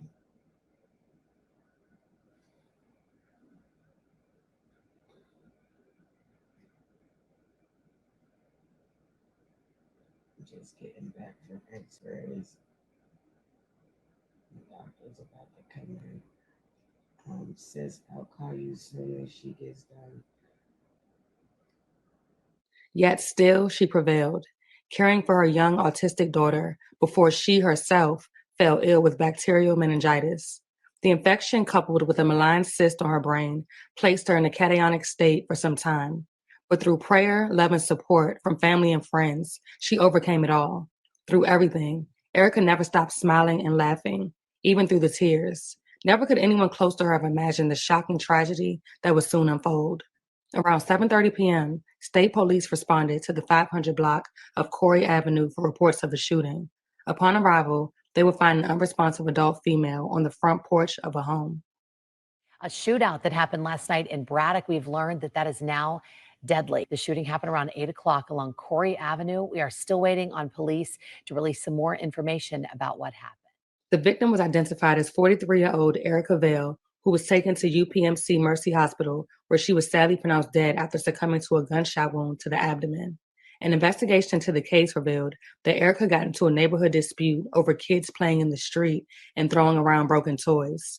The dispute eventually turned physical, ultimately resulting in a full-out brawl.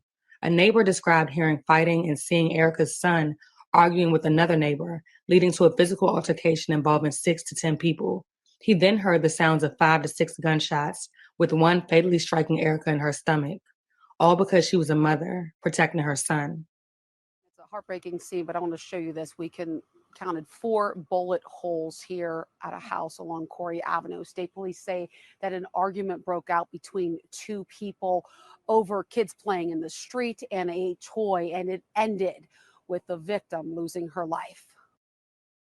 Oh, wait a minute. No, this is a different story.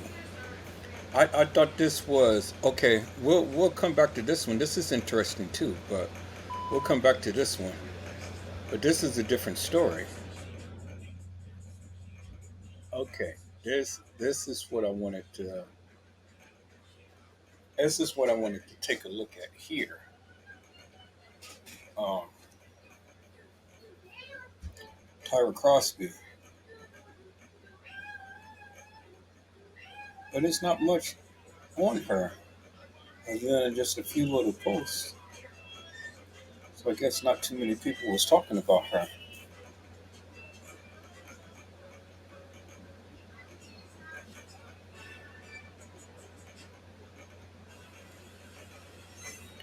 Uh,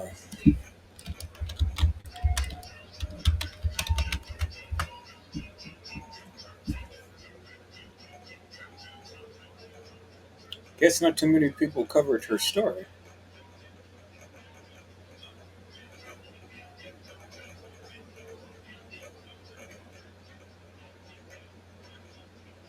Okay, that was WWBTV News.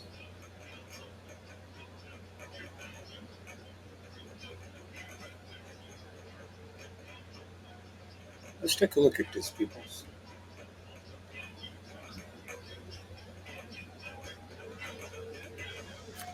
Hey everyone, I am thrilled to share with you today an incredible solution that has saved inside and then shot her. Alexander is charged with voluntary manslaughter. WBTV's Cam Gaskins is live outside CMPD tonight. So, Cam, what did Crosby's mom tell you? Yeah, Molly, she wanted us to know that her daughter, Tyra Crosby, was not an intruder in Alexander's home and was actually invited inside by Alexander's husband. And that's why she believes the charges deserve to be upgraded to first-degree murder. And that's why she wanted to make sure her daughter's story was shared tonight. It's all new at 11. So I'm here, simply here, begging and pleading for justice for my child. Thursday night, Tanya Hoskins wanted to make sure that her daughter, Tyra Crosby, was not forgotten and that her full story was shared. She was our angel, our flower, murdered unnecessarily, lured to a home, and brutally beaten and murdered. According to CMPD, Stephanie Alexander returned home to her house on Porter Street in Northwest Charlotte early Tuesday morning and found Crosby inside before shooting and killing her. Crosby's mother says that Tyra was invited into that home by Alexander's husband and that her daughter did not know he was married or that he and his wife owned that home. She was invited there. She did not just pop up there. She was not an intruder. She was invited there. She also says that Crosby called her in her final hour and left a voicemail in which you can hear Alexander beating her before shooting her. According to Hoskins, it was a prolonged beating, and she's hopeful that this new evidence will elevate the charges against Alexander. Because right now she's charged with the lowest form of murder. I want it up to first-degree murder. Alexander was charged with voluntary manslaughter and booked into the Mecklenburg County Jail on Tuesday. Hours later, she was out on bond. She murdered my daughter at 5 a.m. and she was out at 8 p.m. So that means that human life means nothing anymore. For now, Hoskins says she'll wait for CMPD to investigate, but she won't let anyone forget. I don't want the investigators to go away. I won't stop until there's another charge and justice for my child. So as we mentioned, Alexander was released on bond Tuesday night and is currently scheduled to appear in court next on August 7th, still facing that initial voluntary manslaughter charge. Reporting at CMPD headquarters, I'm Cam Gaskins, WBTV on your side. Cam, thank you.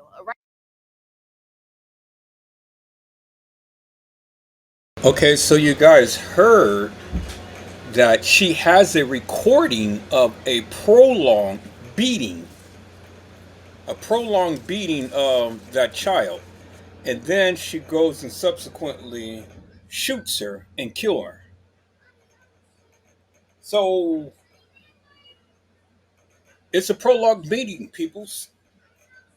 I can see if the girl was in there and, she beat her, kick her out the house or something like that. But you prolong the beating and then you turn around and kill her?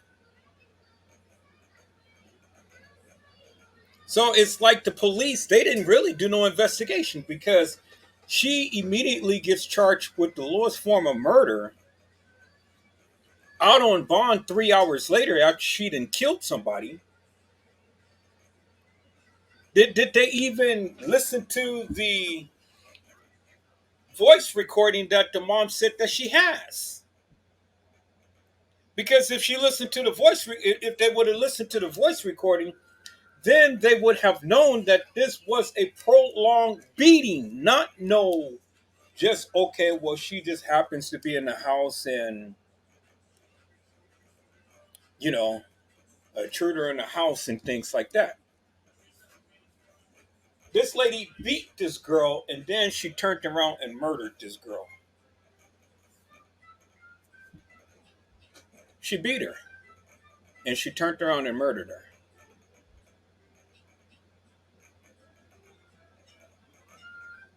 That's amazing to me, peoples. It's amazing to me how this woman got out after 3 hours. Where's the husband at? What is he saying?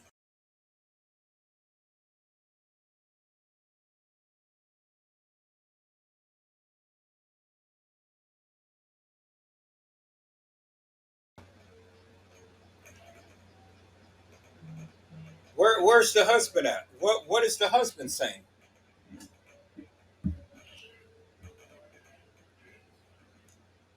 So he didn't give a statement or anything?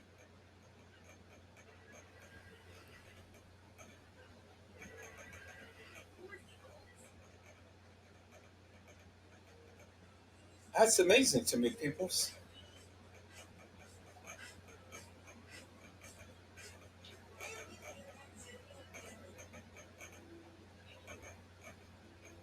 Meet PDF Element 9, the fast, affordable, and easy way to edit, convert, sign PDF. Tonight, the friends and family of a woman killed inside a Northwest Charlotte home gathering to say goodbye.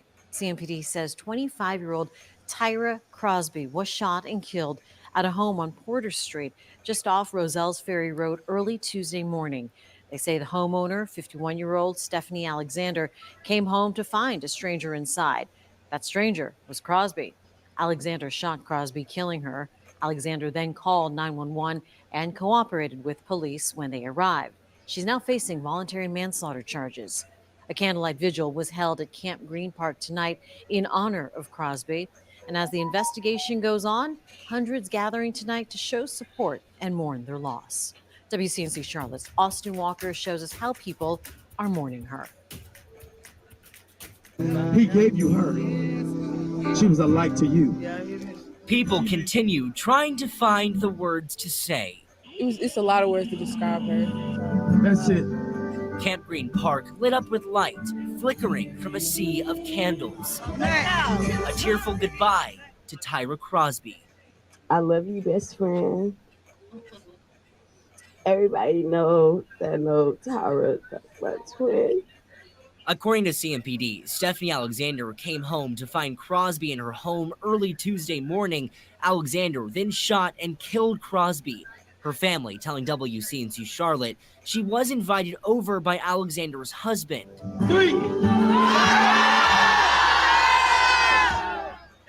One by one, family and friends of Crosby taking to the mic, sharing stories and memories.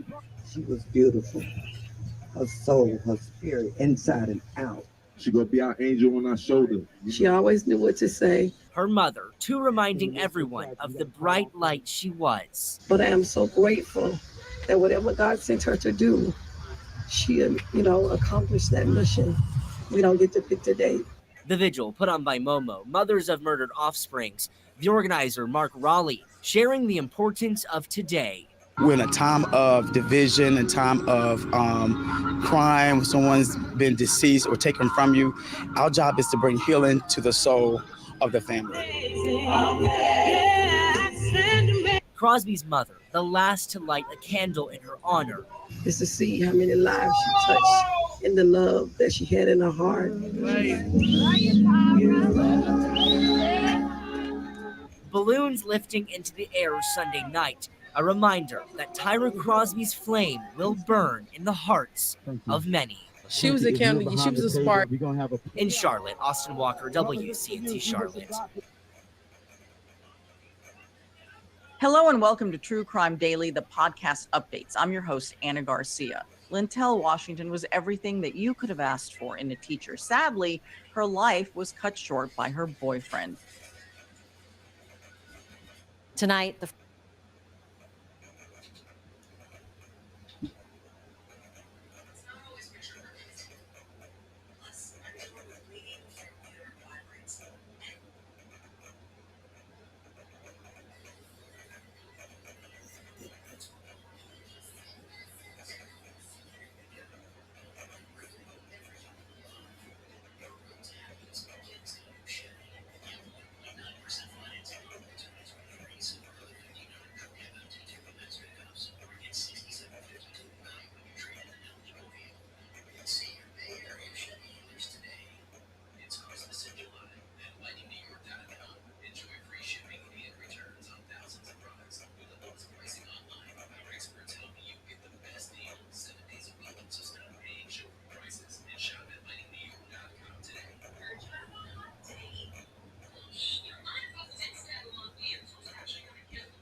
homeless problem is getting worse. It's not getting better.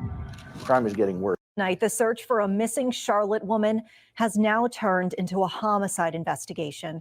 You might recall over the weekend, CMPD was asking the public for help in finding 21-year-old Danae Rawls. She was last seen leaving her home in North Charlotte last Monday.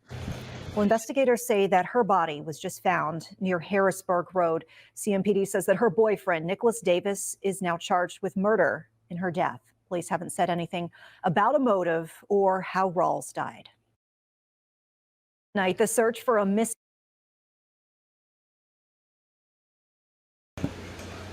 Oh my God, people, this is absolutely crazy. Wife beats and kills 25-year-old mistress.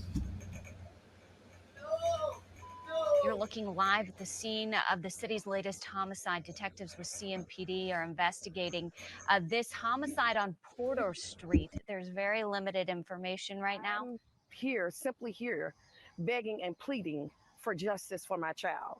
Thursday night, Tanya Hoskins wanted to make sure that her daughter, Tyra Crosby, was not forgotten and that her full story was shared. She was our angel, our flower, murdered unnecessarily, lured to a home, and brutally beaten and murdered.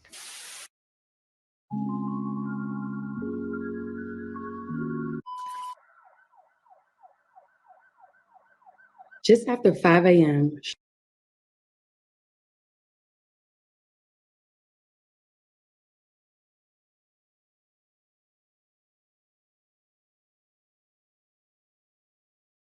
Hugs, tears, and memories were shared.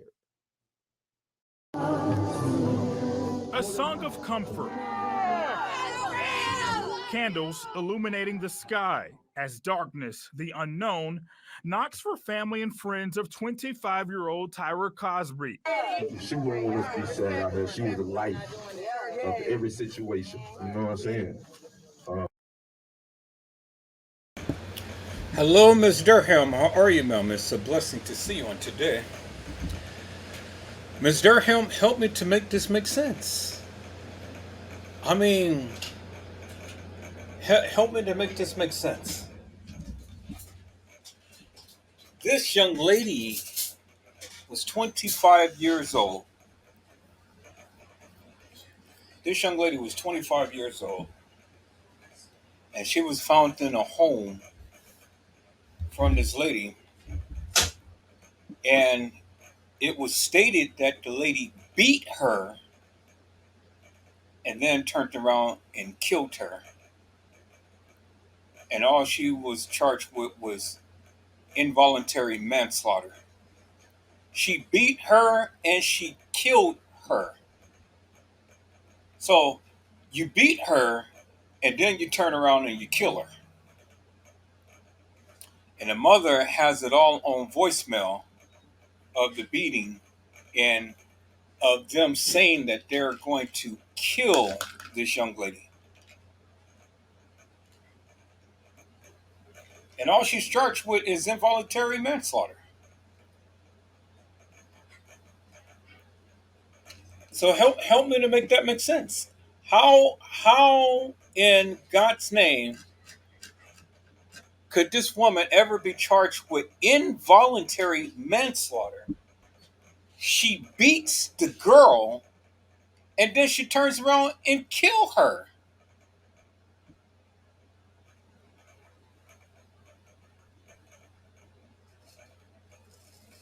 The man literally meets this girl at a clubhouse, invites her over to his house, and it was stated that the young lady did not know the man was married. So the young lady is in the house, lady comes home, she beats her. Okay, so I can get the beating, but I can't justify the killing. Help me to justify the killing. I don't get it.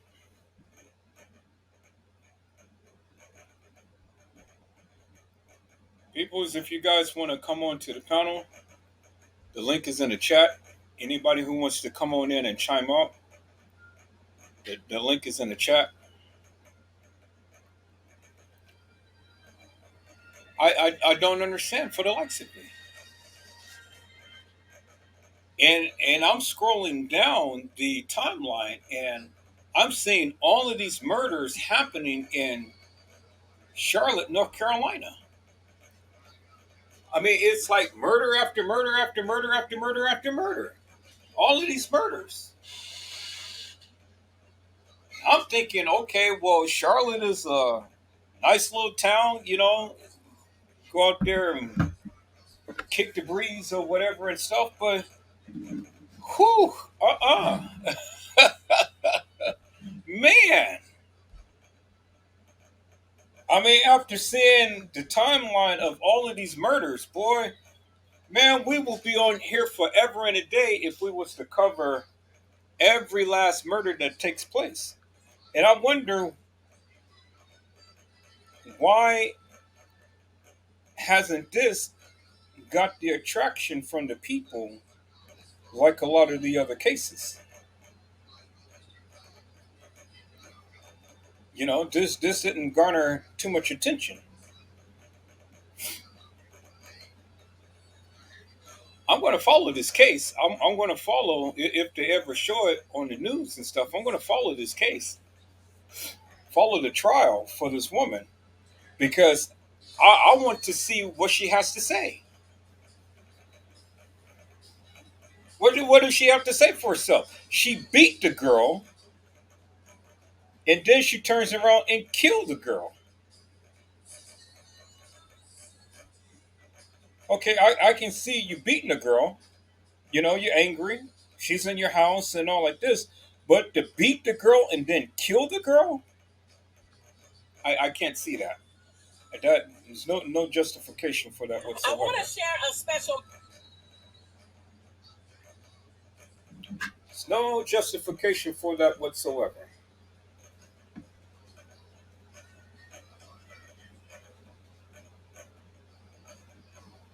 None whatsoever.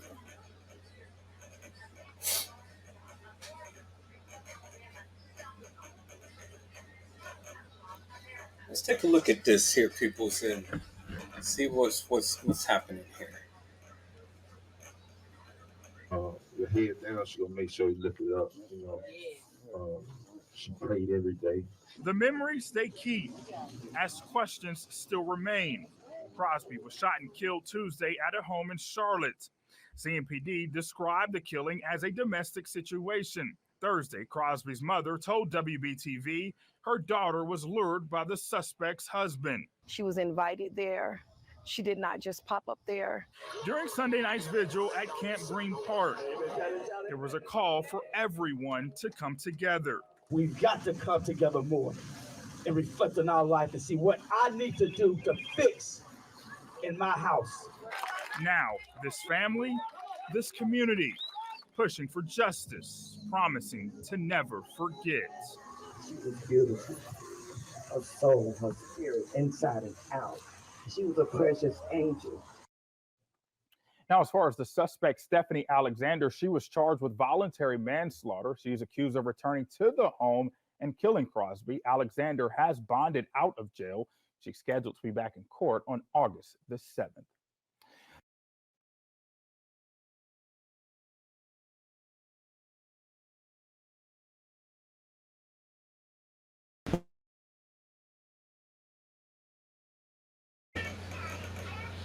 It's not much on this case. It's not really much on this case. Ain't nobody really talking about this case.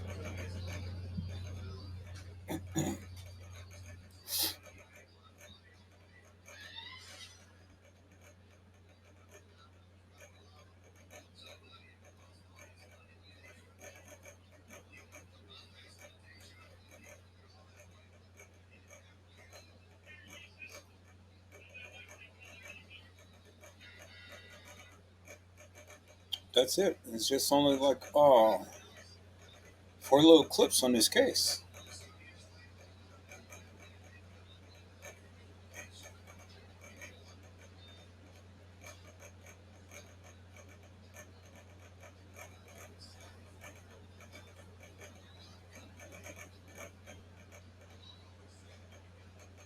We begin with that 6-year-old girl who died after a bus ride to school. Authorities say that the safety harness on her wheelchair restricted her breathing, and prosecutors say what the bus monitor was doing at the time played a role in the little girl's death.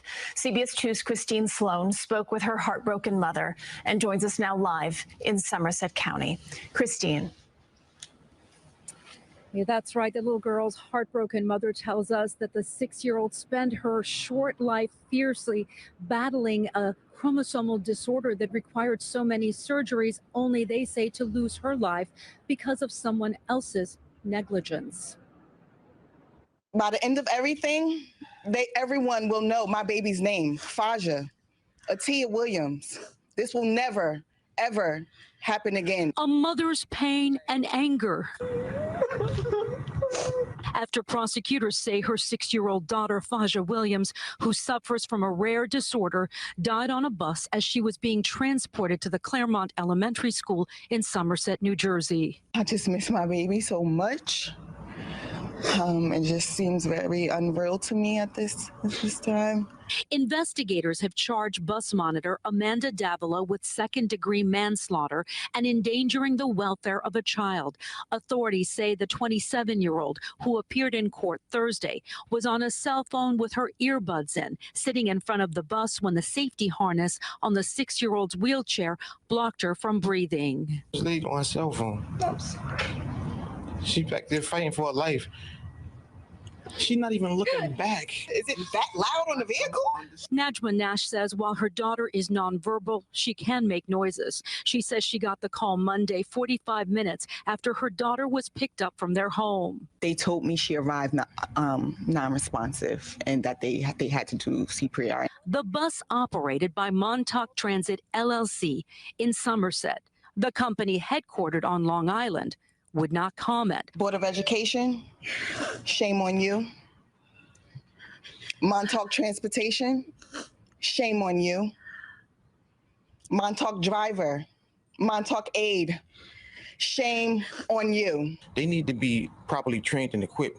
Obviously, she wasn't. If she's sitting on a bus with disabled kids and she's on a cell phone on the head with headphones on the head, listening to doing whatever she was doing while my daughter back there fighting, like she don't even have the decency to even look back. My sweet baby, she was 6 years old, and she was the sweetest kid you'll ever meet.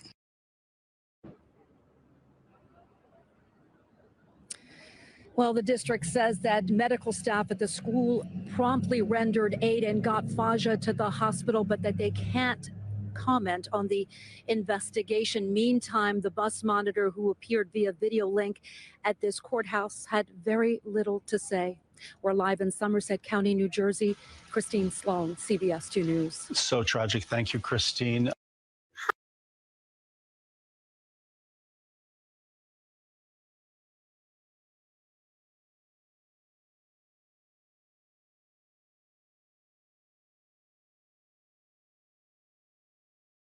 But first at 5, a school bus tragedy leaves a family in New Jersey with unbearable grief. And prosecutors say this never should have happened in the first place. Good to have you with us. I'm Adam Cooperstein. And I'm Gilma Avalos. Tonight, a family is mourning the loss of their 6-year-old daughter who died while on the school bus in Franklin Township. Now, a school bus aide is facing charges in connection to that little girl's death. Prosecutors say that aide failed to protect the child who had special needs and was in a wheelchair when things took a turn on that ride to summer school. News 4's Pat Battle is live in Somerset, New Jersey. And Pat, this is just unthinkable pain for this family. Adam, it is absolutely indescribable, unfathomable what this family is going through. The mom, dad, and this little girl had 2 sisters. We are outside the Montauk Transit bus company here on Route 27 in Somerset. This is the company that the Franklin Township School District contracts with to take students to school. And little Faja Atia Williams was on one of these buses, which is equipped with a camera, which is why when prosecutors looked at that videotape and saw what had happened, they went and arrested that aide, and she's now charged with manslaughter.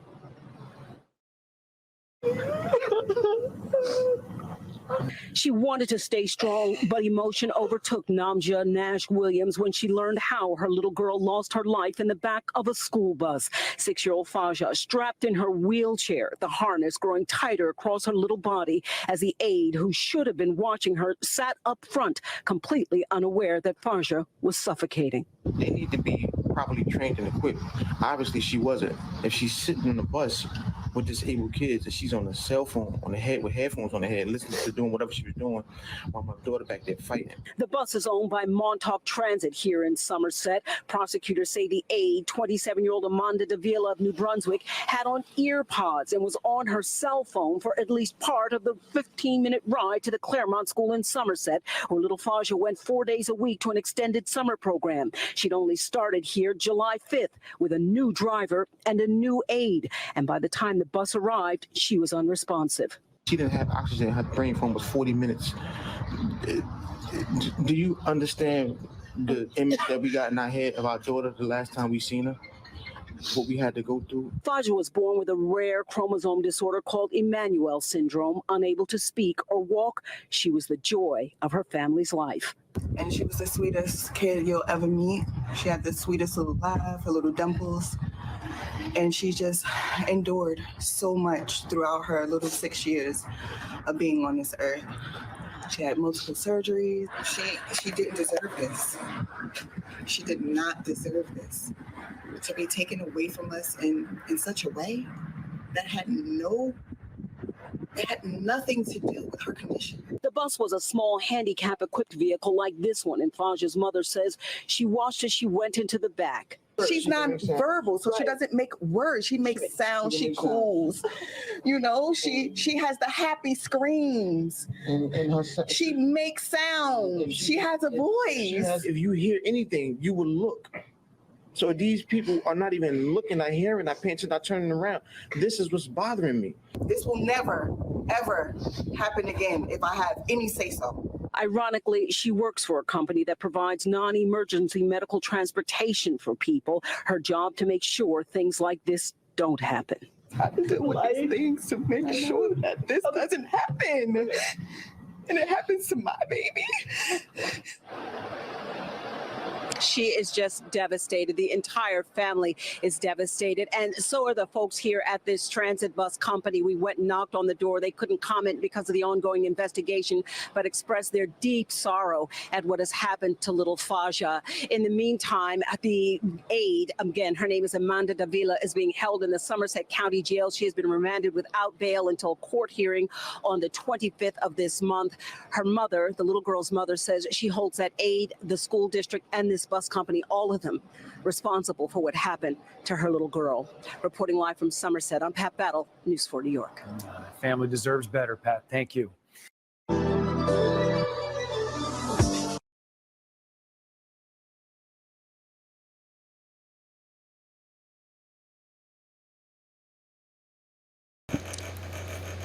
Wow. Truly incredible, peoples. So much stuff is going on. All of these deaths, these murders, these killings, these robbings, these stealings, everything is just crazy. I mean, all of this stuff is just going on. Everything is just going on. And it seems like there's no end in sight. People have just gone stone crazy. Absolutely stone crazy.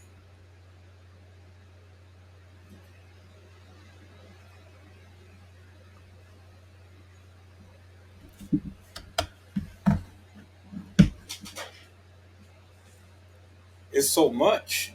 I don't even know where to even begin. I'm kind of like taken and overwhelmed with just everything that's going on.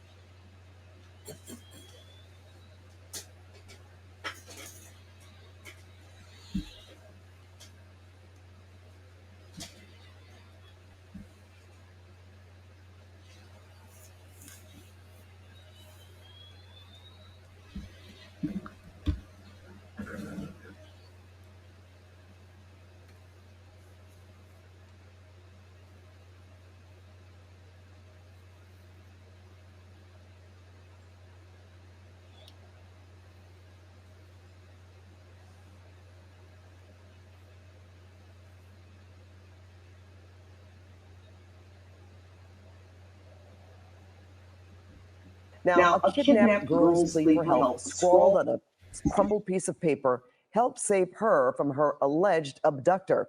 Police say a man kidnapped that 13-year-old girl at gunpoint in Texas and drove her all the way to Long Beach. That's where a Good Samaritan saw her note and then called police. KCAL's Michelle Gili spoke with one of those Good Samaritans today. Kidnapped. The man kidnapped the girl in the car. Now they got him over there. The girl is in the car. The manager of a Long Beach laundromat took this video as police blocked the entrance to Easy Wash on East 10th Street, ultimately arresting an alleged kidnapper and freeing a 13-year-old girl. Authorities say she'd been sexually abused for days and was held captive until a couple suspected there was trouble and dialed 911. I just saw her mouth twice. What did it look like? Help me. Help me. And then when I turned around, the expression on her face when she was looking at me like, don't leave me. And that's when I told my boyfriend, she needs help. Isaac's boyfriend saw the young girl hold up this handwritten sign in the suspect's car window saying, "Help me." The Nissan was parked here in the laundromat parking lot.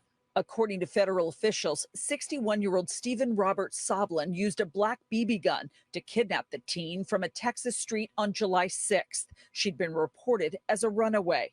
Between the 6th and July 9th, Soblin is accused of driving from Texas to Long Beach, stopping along the way to commit sexual acts on the child. Once they were in Long Beach, Mr. Soblin told her to take off her clothes, which she did not want to do. But again, fearful for her life, she did this. She took off her clothes and he took them into the laundromat with his own clothes and started washing them in the first washing machine closest to the door so he could continue to keep an eye on her while she remained in the car. I think he let her go with like a low down, you know. Easy Wash manager Touch Vong came face to face with the suspect. He don't talk nobody, but I look into his eye. Yeah, he's not a lot nice. Records show Stephen Robert Soblin has a 1979 robbery with a deadly weapon conviction, the same 6 years later, as well as a drug conviction. The Texas man now has been indicted for the alleged kidnapping and faces life in prison if convicted. In Long Beach, Michelle Gili, KCAL News. Life's a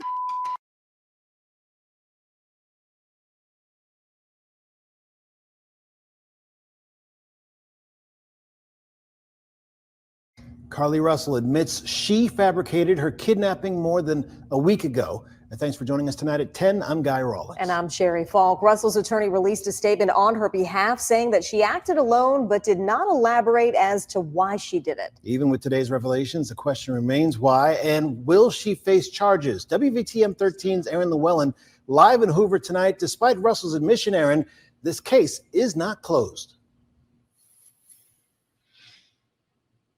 Guy, police are still investigating, and while we don't know what led up to or where Carly was in the 49 hours that she was missing, according to her statement, she says that she was still here in Hoover and did not have any help in her disappearance.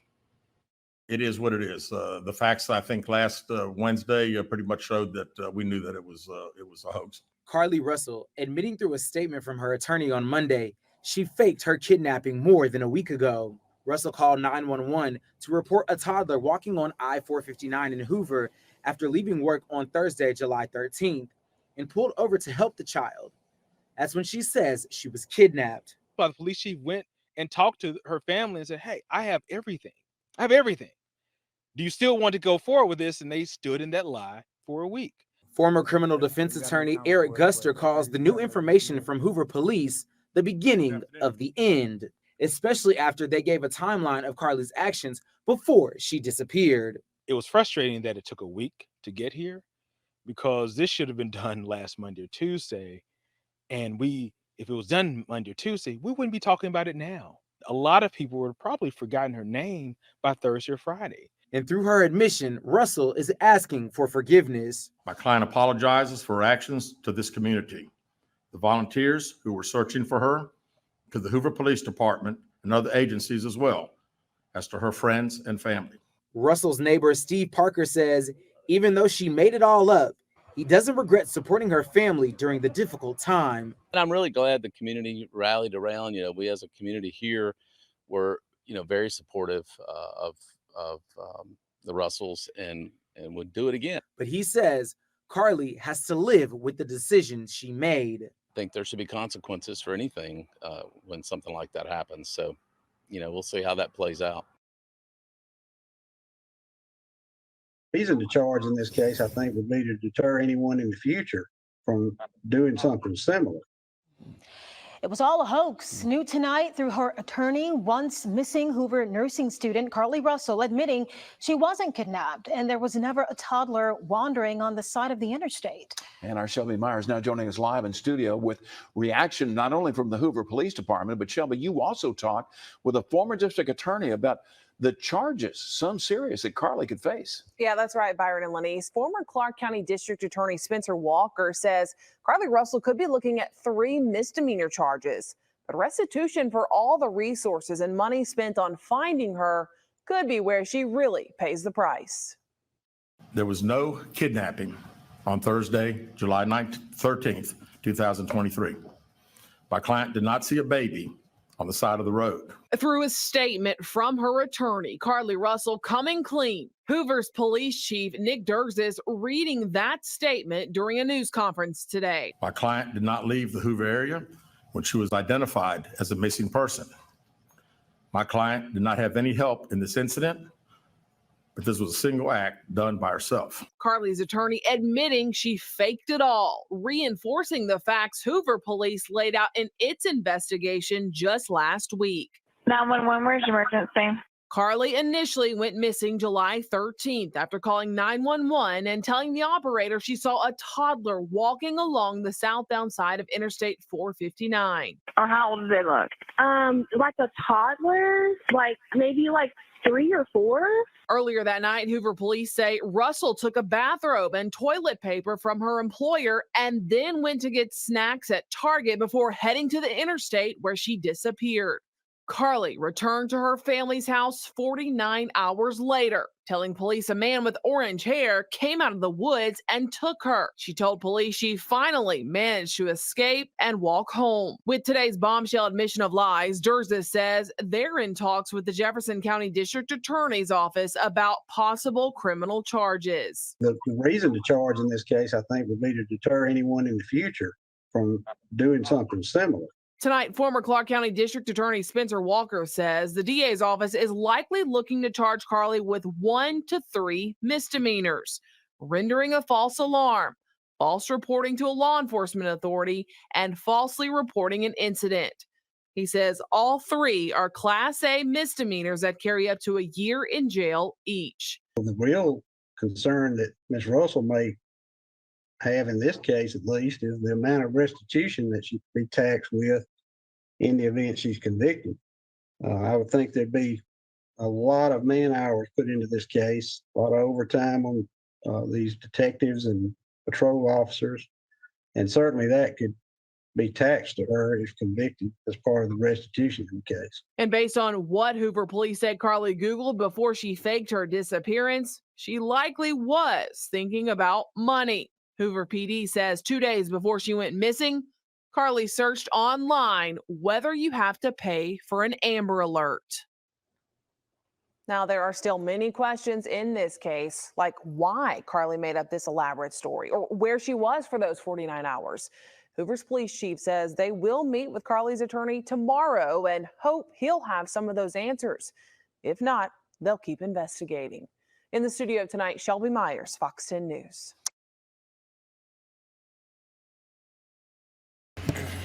Wow. It's amazing, people. Carly Russell, and then the other young lady, she lost her life. Then you guys seeing few little videos of a little baby had lost her life with a young lady who's supposed to have been driving her to school, wasn't paying attention, and had some earphones in her ears. The baby suffocated. These are just these are very horrific scenes, crimes. Very horrific.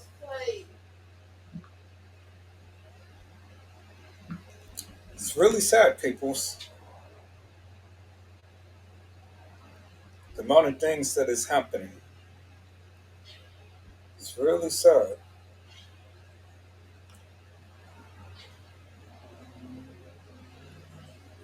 To see all of these things play out in the manner to which it is.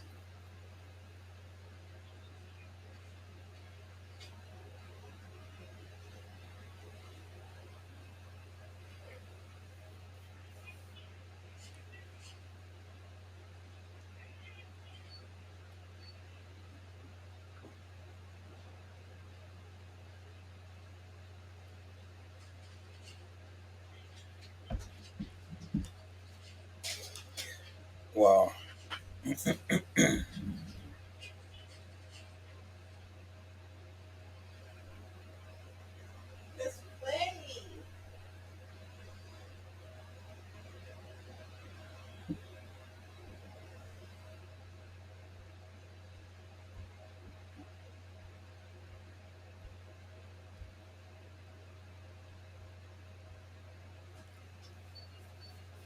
Well, anybody's going to chime up? To anybody has any comments, any concerns, any questions, anything that you guys want to kind of add to this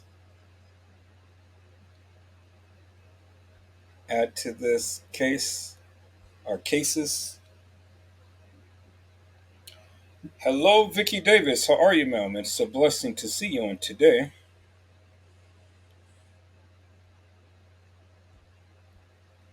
Anybody got anything that they want to add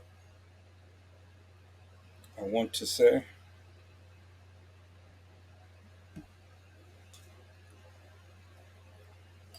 I'm kind of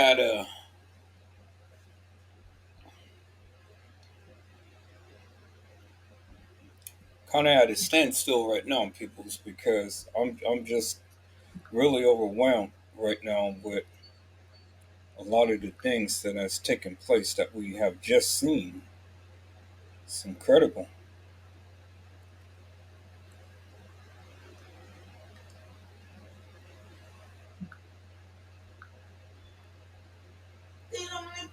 Really incredible peoples.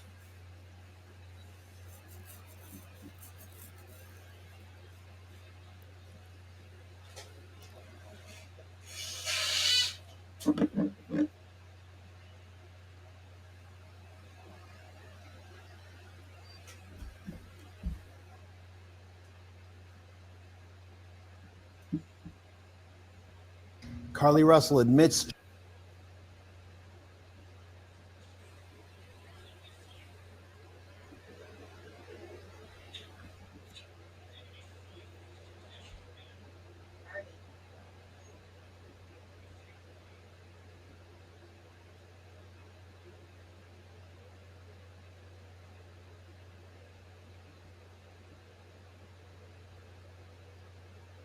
Everyone has been keeping up with the case of Carly Russell, the 25-year-old Alabama woman who went missing for 48 hours last week after reporting seeing a toddler walking along the highway.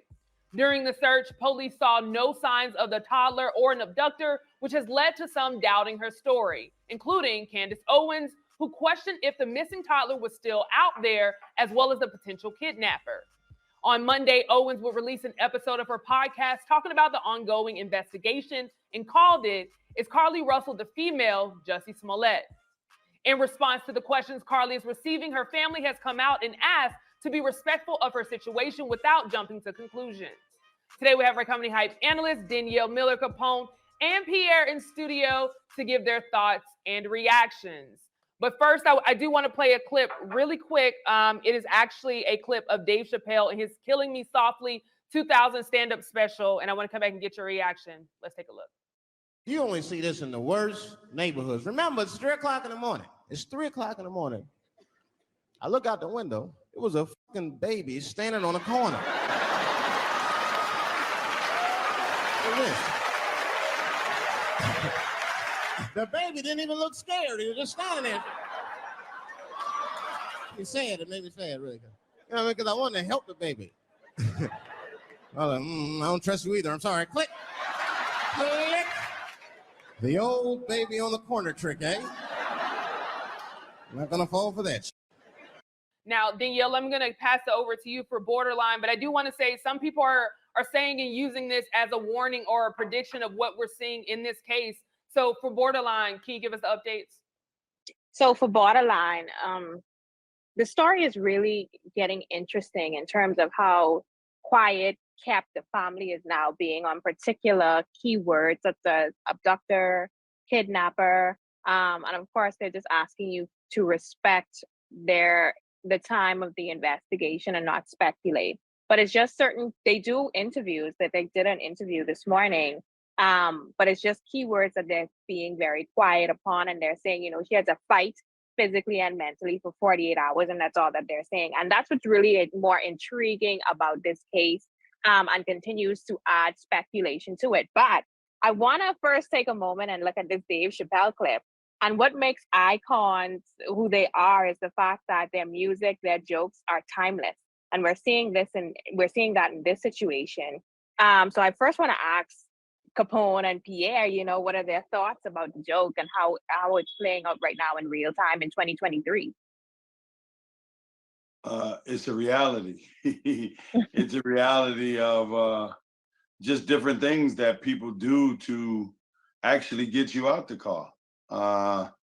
It's been going on for years, and a lot of people have fell for that trick. Yeah. And that's why it's something that's so, because let's be honest here, as a female, if I see a toddler walking, and Symphony, you can also chime in if you want to as well.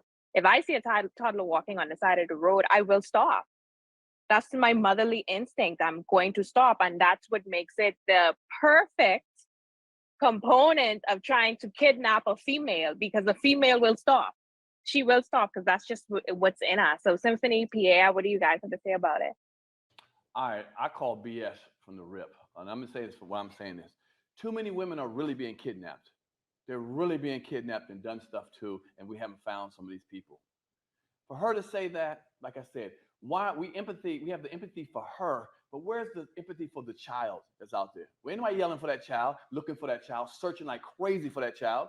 If it's so true, if you believe her and her story, then why aren't we believing that the child should be out there? If she's not lying, we should have a search, and like thousands of people should be out there searching for a child that she saw that was kidnapped, was on the side of the road.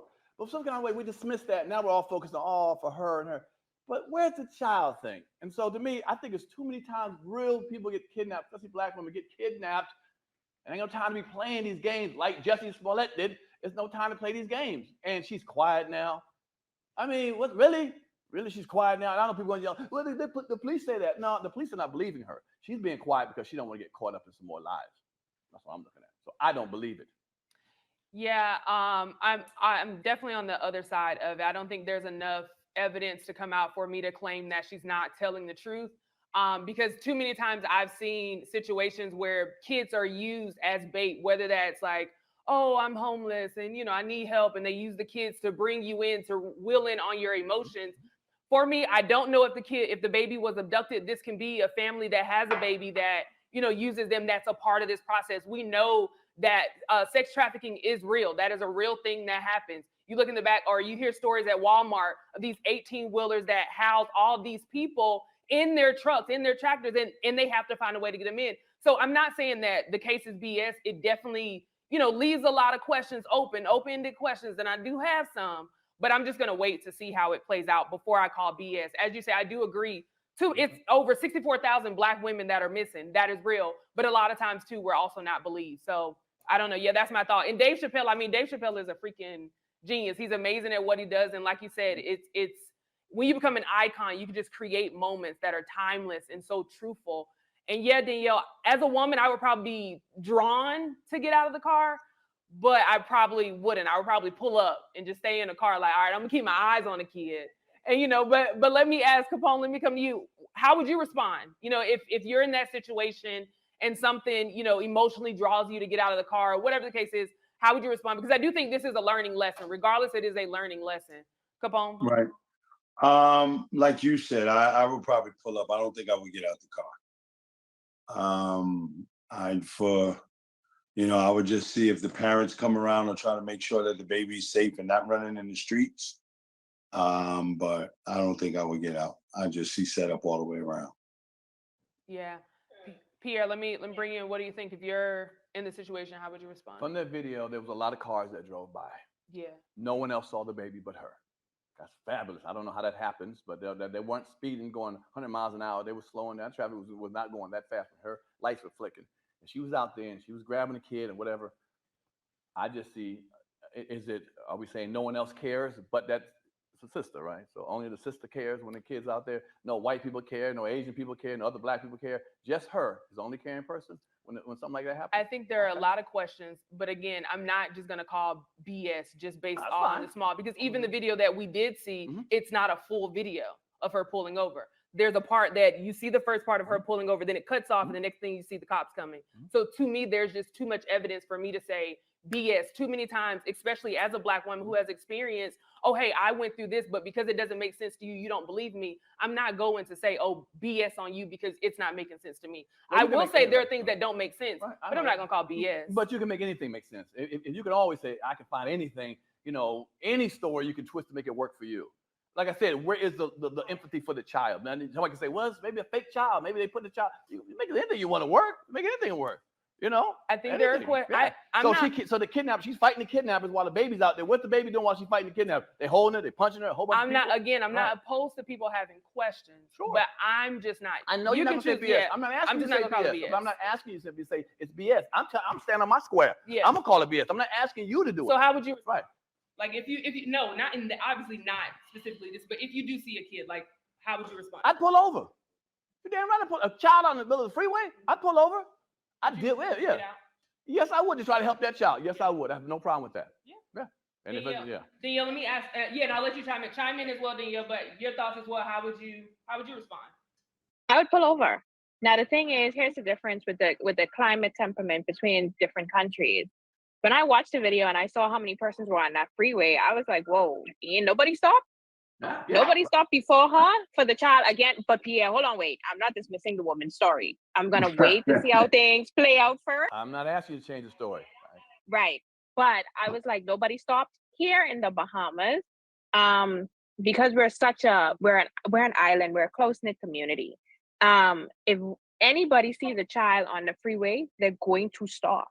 They're going to stop. They're going to ask questions. They're going to ask, who your parent is, what your last name is. And eventually it's going to lead to either them calling the police or somebody's going to know who you belong to in the area. Like literally that's how it is. And for me, what I also questioned was all those cars on the highway, nobody saw somebody pull her out the car or somebody take her. Like, again, that's the difference in climate here. We nosy. We can look. Yeah, y'all care and we don't. Americans don't care. What's going on? But again, that's the difference in climate. We're a very loving people naturally. So it's just very interesting to me watching that video, seeing all those cars on that highway, because I thought it was a dirt road. I'm sure so many other persons thought at the beginning. I didn't think all them cars was on the highway at first. So when I saw that, I was like, wow. But again, I agree with everybody. Even though we're a close-knit community, I might pull on the side, but just ain't getting out of the car. I can roll my window down. I can ask you a couple questions. I'm gonna call the police, and then that's how I'm gonna carry on with that conversation. I'm putting no child in my car either. So a toddler can't, a 3-year-old can't really answer the questions you want to answer. To be honest with you, you might have to go out and get that kid. You just say, "Hey, little baby, how you doing? Hi, okay, where your mommy? Hey, bye bye. You ain't give me the answers I need. I got to leave." It's a scary time because you're afraid. It's crazy that your mind even has to go to, if I pull over to help this kid, could I be being trapped? Could I? And I know you laughed about America's not caring, but even in the sense of like when you see people, what was that in New York when the guy was being choked out on the train station? Everybody just pulled out their phones, and it is a climate. I don't know if it's just this new generation of the internet or what it is, but most times people do kind of just stand by. And as they say, mind their business. Personally, for me, I'm definitely one to I be in all the business. If I see somebody pulled over, I'm definitely looking. So it is the times that we're in. But her family did respond, as Danielle mentioned. So I want to take a look at that clip and come back and get you all's reaction. Let's take a look. What did you do when you saw her? We tried to hug her as best we could, but I had to stand back. She was not in a good state. So we had to stand back and let medical professionals work with her.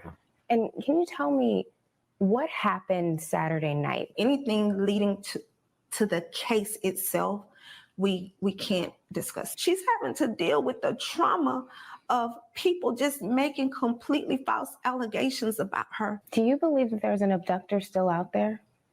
Absolutely. And when I talked to you all on Saturday, you also said your daughter is a fighter and she would find a way back to you. She found her way back to us. However, we can't discuss the details of that. Now, before diving into the reactions that we're seeing online, Pierre, I'll come to you first. What's your reaction after seeing the family's response?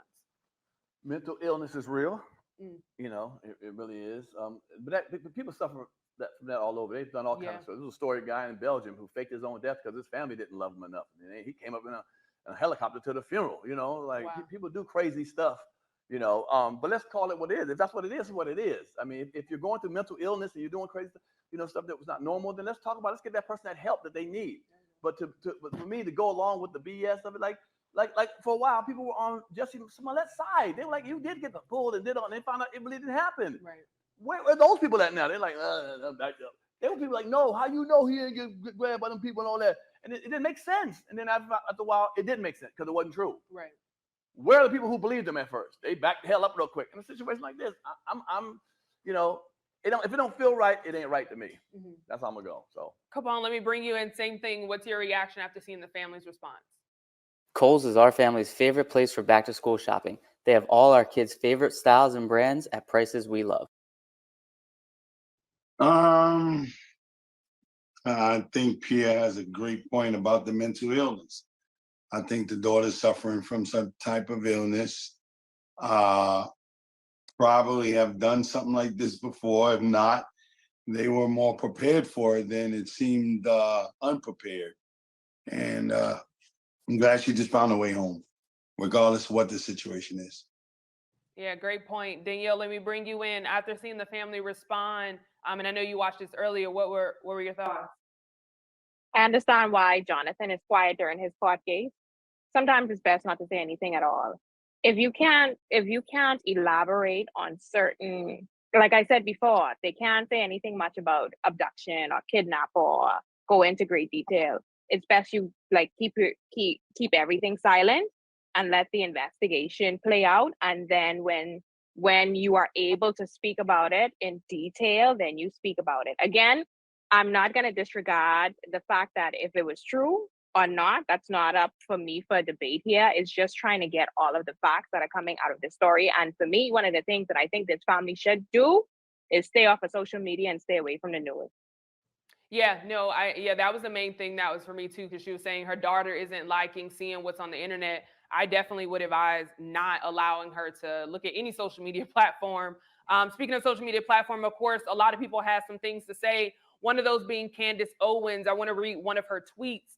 Here's what she said. LOL, there's an abductor out there, but the parents cannot even disclose whether that individual is a male or female, and the police refuse to issue any public warnings about the abductor. Also, zero mention of the toddler. Robin Roberts / Jussie Smollett interview 2.0 #Carly. Danielle, I'm going to stay with you and then I'll work my way around the room. Why do you think it's difficult in situations like these? I think Black people, but specifically we'll talk about Black women in this case. Why do you think it's so difficult for Black women to be believed, when situations like this occur? I don't know. Here's what I'm going to say, because I watched a couple clips around this and I saw some details, about from some experts. So I'm going to say this. The first thing I'm going to say is we as a Black community, we're very hypocritical because people begged for this case to get international exposure, which it did. Now that she's home, people are saying basically like the family doesn't owe anybody an explanation of what happened. But in the same note, Jamie Foxx just had a medical scare and we pressuring him to give us an explanation. So pick and choose what you want. Do you want people to give you explanations or you don't want people to give you explanations? And then also too, I just want to throw things here into perspective. I saw an expert say that human traffickers don't use toddlers as bait. I don't know. I don't know. That's up in the air for me. I think if she was abducted, I don't think the abductor was expecting her to be on the phone at the time of the abduction. I think that's what put a spoke in the wheel, being on the phone with his sister-in-law. And then on top of that, you got the international exposure. You got TikTokers talking about it. You had Tina Knowles, Beyonce's mother, posting about it while Beyonce on tour. So you could get as much heat as you could. And I also saw another expert say that if she was abducted, then the kidnapper would most likely release her because it's too much heat if it's a human trafficking ring. You're not gonna put at risk your whole trafficking ring for one person because they're getting too much exposure. So they'll let that person go. So I could understand that. The reason why Black women, you know, when we say things happen to us where it's so much doubt, I don't know, because white women is lie too. People, human beings lie. Everybody is go through this to some phases where they feel like they crave attention. White women lie a lot. We've seen in the past they lie a lot about rape. Let's be honest here, and their stories are believed. So why is it that when a Black woman is something happens to her, it's hard for us to believe? I honestly don't have the answer for it. Maybe because we're natural fighters, people don't expect for us to be that gullible. I don't really know. But again, I will say this. I will reiterate this. I'm not saying if the story is true or not. The only thing that we are doing is following the facts here. Capone, let me bring that same question to you. And I'm glad we have, you know, there's an equal amount of men and women on today's topic. Capone, let me get your thoughts. You know, why do you think we see it difficult for people to believe Black women in situations that are heightened like this? Because they lie. There's situations where just point blank, they lie. Hey, Capone. That's it. Keep it 1,000, brother. Sure.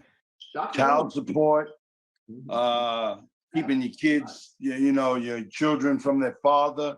It goes on. The list goes on. Like Danielle said, rape.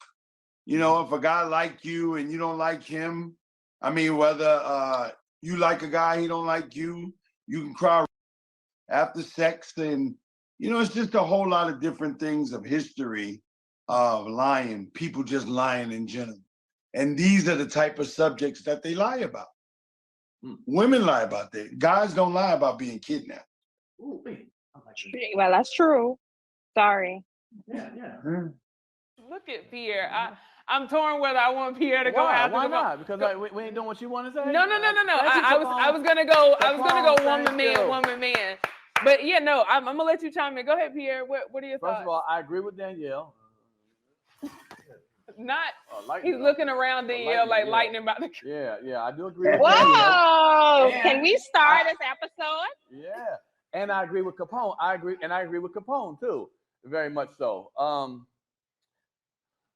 Like you said, you know, let's not say only Black women don't get believed. Okay. I mean, because there's white guys who say they pushed his wife fell off a mountain and they find out that wasn't happening. You know, they find out when you lie.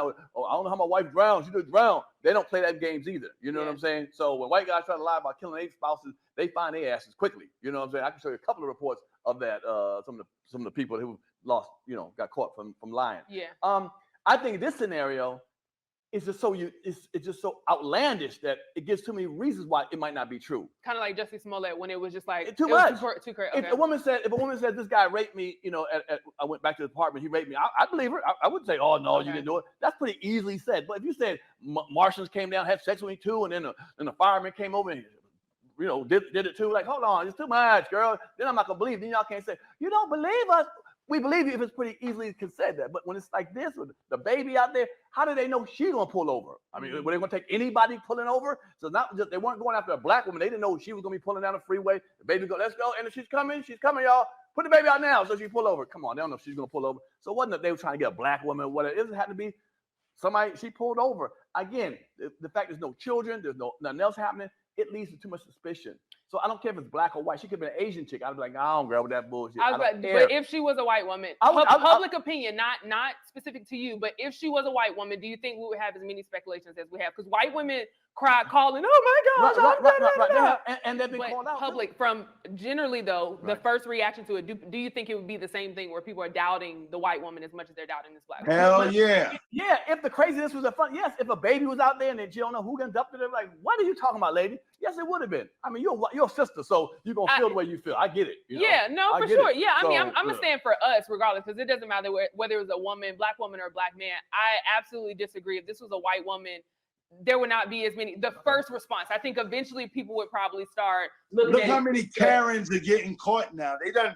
White women been lying so much. But how many of them get by off a lie? How many of us fall victim to their lies? Well, sisters don't know It me. still Well, happens. sisters normally don't bring up stuff, and they keep stuff to themselves. They got most black women keep it to themselves, don't say nothing and stuff, and don't report it. So a lot of stuff that happens Because they're negatively. afraid. Right. I get yeah, that. Yeah. So yeah, but if you're gonna go out and say you did something happen and it's outlandish, I can't say, well, normally you don't say nothing, or you don't get the respect y'all deserve. So this got to be true. Yeah. No, the I mean, eye test don't work for me with this. Yeah, I mean, I think everybody's entitled to their own opinion. As a black woman, I think it's so much bigger than just this situation when it comes to believing women when it comes to lies. As Pierre mentioned, black women when they yell that, oh, hey, I've been raped or this, people do look at them and question whether they're telling the truth. Look at black women when they go into the doctor's offices, especially my pregnant black women. Anytime they say, oh, I'm hurting, the doctors don't believe that black women, it's actually in a study, they don't believe that black women are able to, like, they feel pain. Like, we're just so strong where we don't feel these things.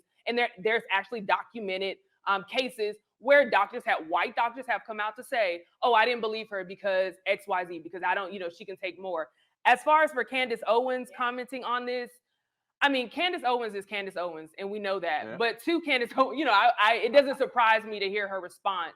To her, I would say the same black people that you put down are the same black people that helped your family when you decided to sue your school and the NAACP helped your family get $37,000. The same black people that you go up against and you have so much to say about are the same people that put you on the platform that you're on right now, because you weren't validated until Kanye West came and said, I like everything that Candace Owens is saying. So I'm not surprised to hear this from Candace Owens. It's just unfortunate that this is the legacy that you want to leave behind. We have our opinions, but we're able to talk about solutions and ways of how we can come together as a community. Whereas Candace Owens, I'm not a Candace Owens fan at all. Yeah, no, yeah, I know that. Yeah, but what I won't say is she don't have a right for her opinion. Just because we helped her, she can't just say, "Well, I don't see nothing no more. I don't see nothing at all." But I don't care what Asian, Black, Chinese. Absolutely. You still, if a sister does something wrong, let's say she robs a bank. You cannot be like, well, she's Black sister, so I can't say nothing because, Black people help me out, so I got to let her go and get a pass with robbing that bank. Is that what you're going to do? No, but what I'm saying is if you help build me up and I use you to help build me up,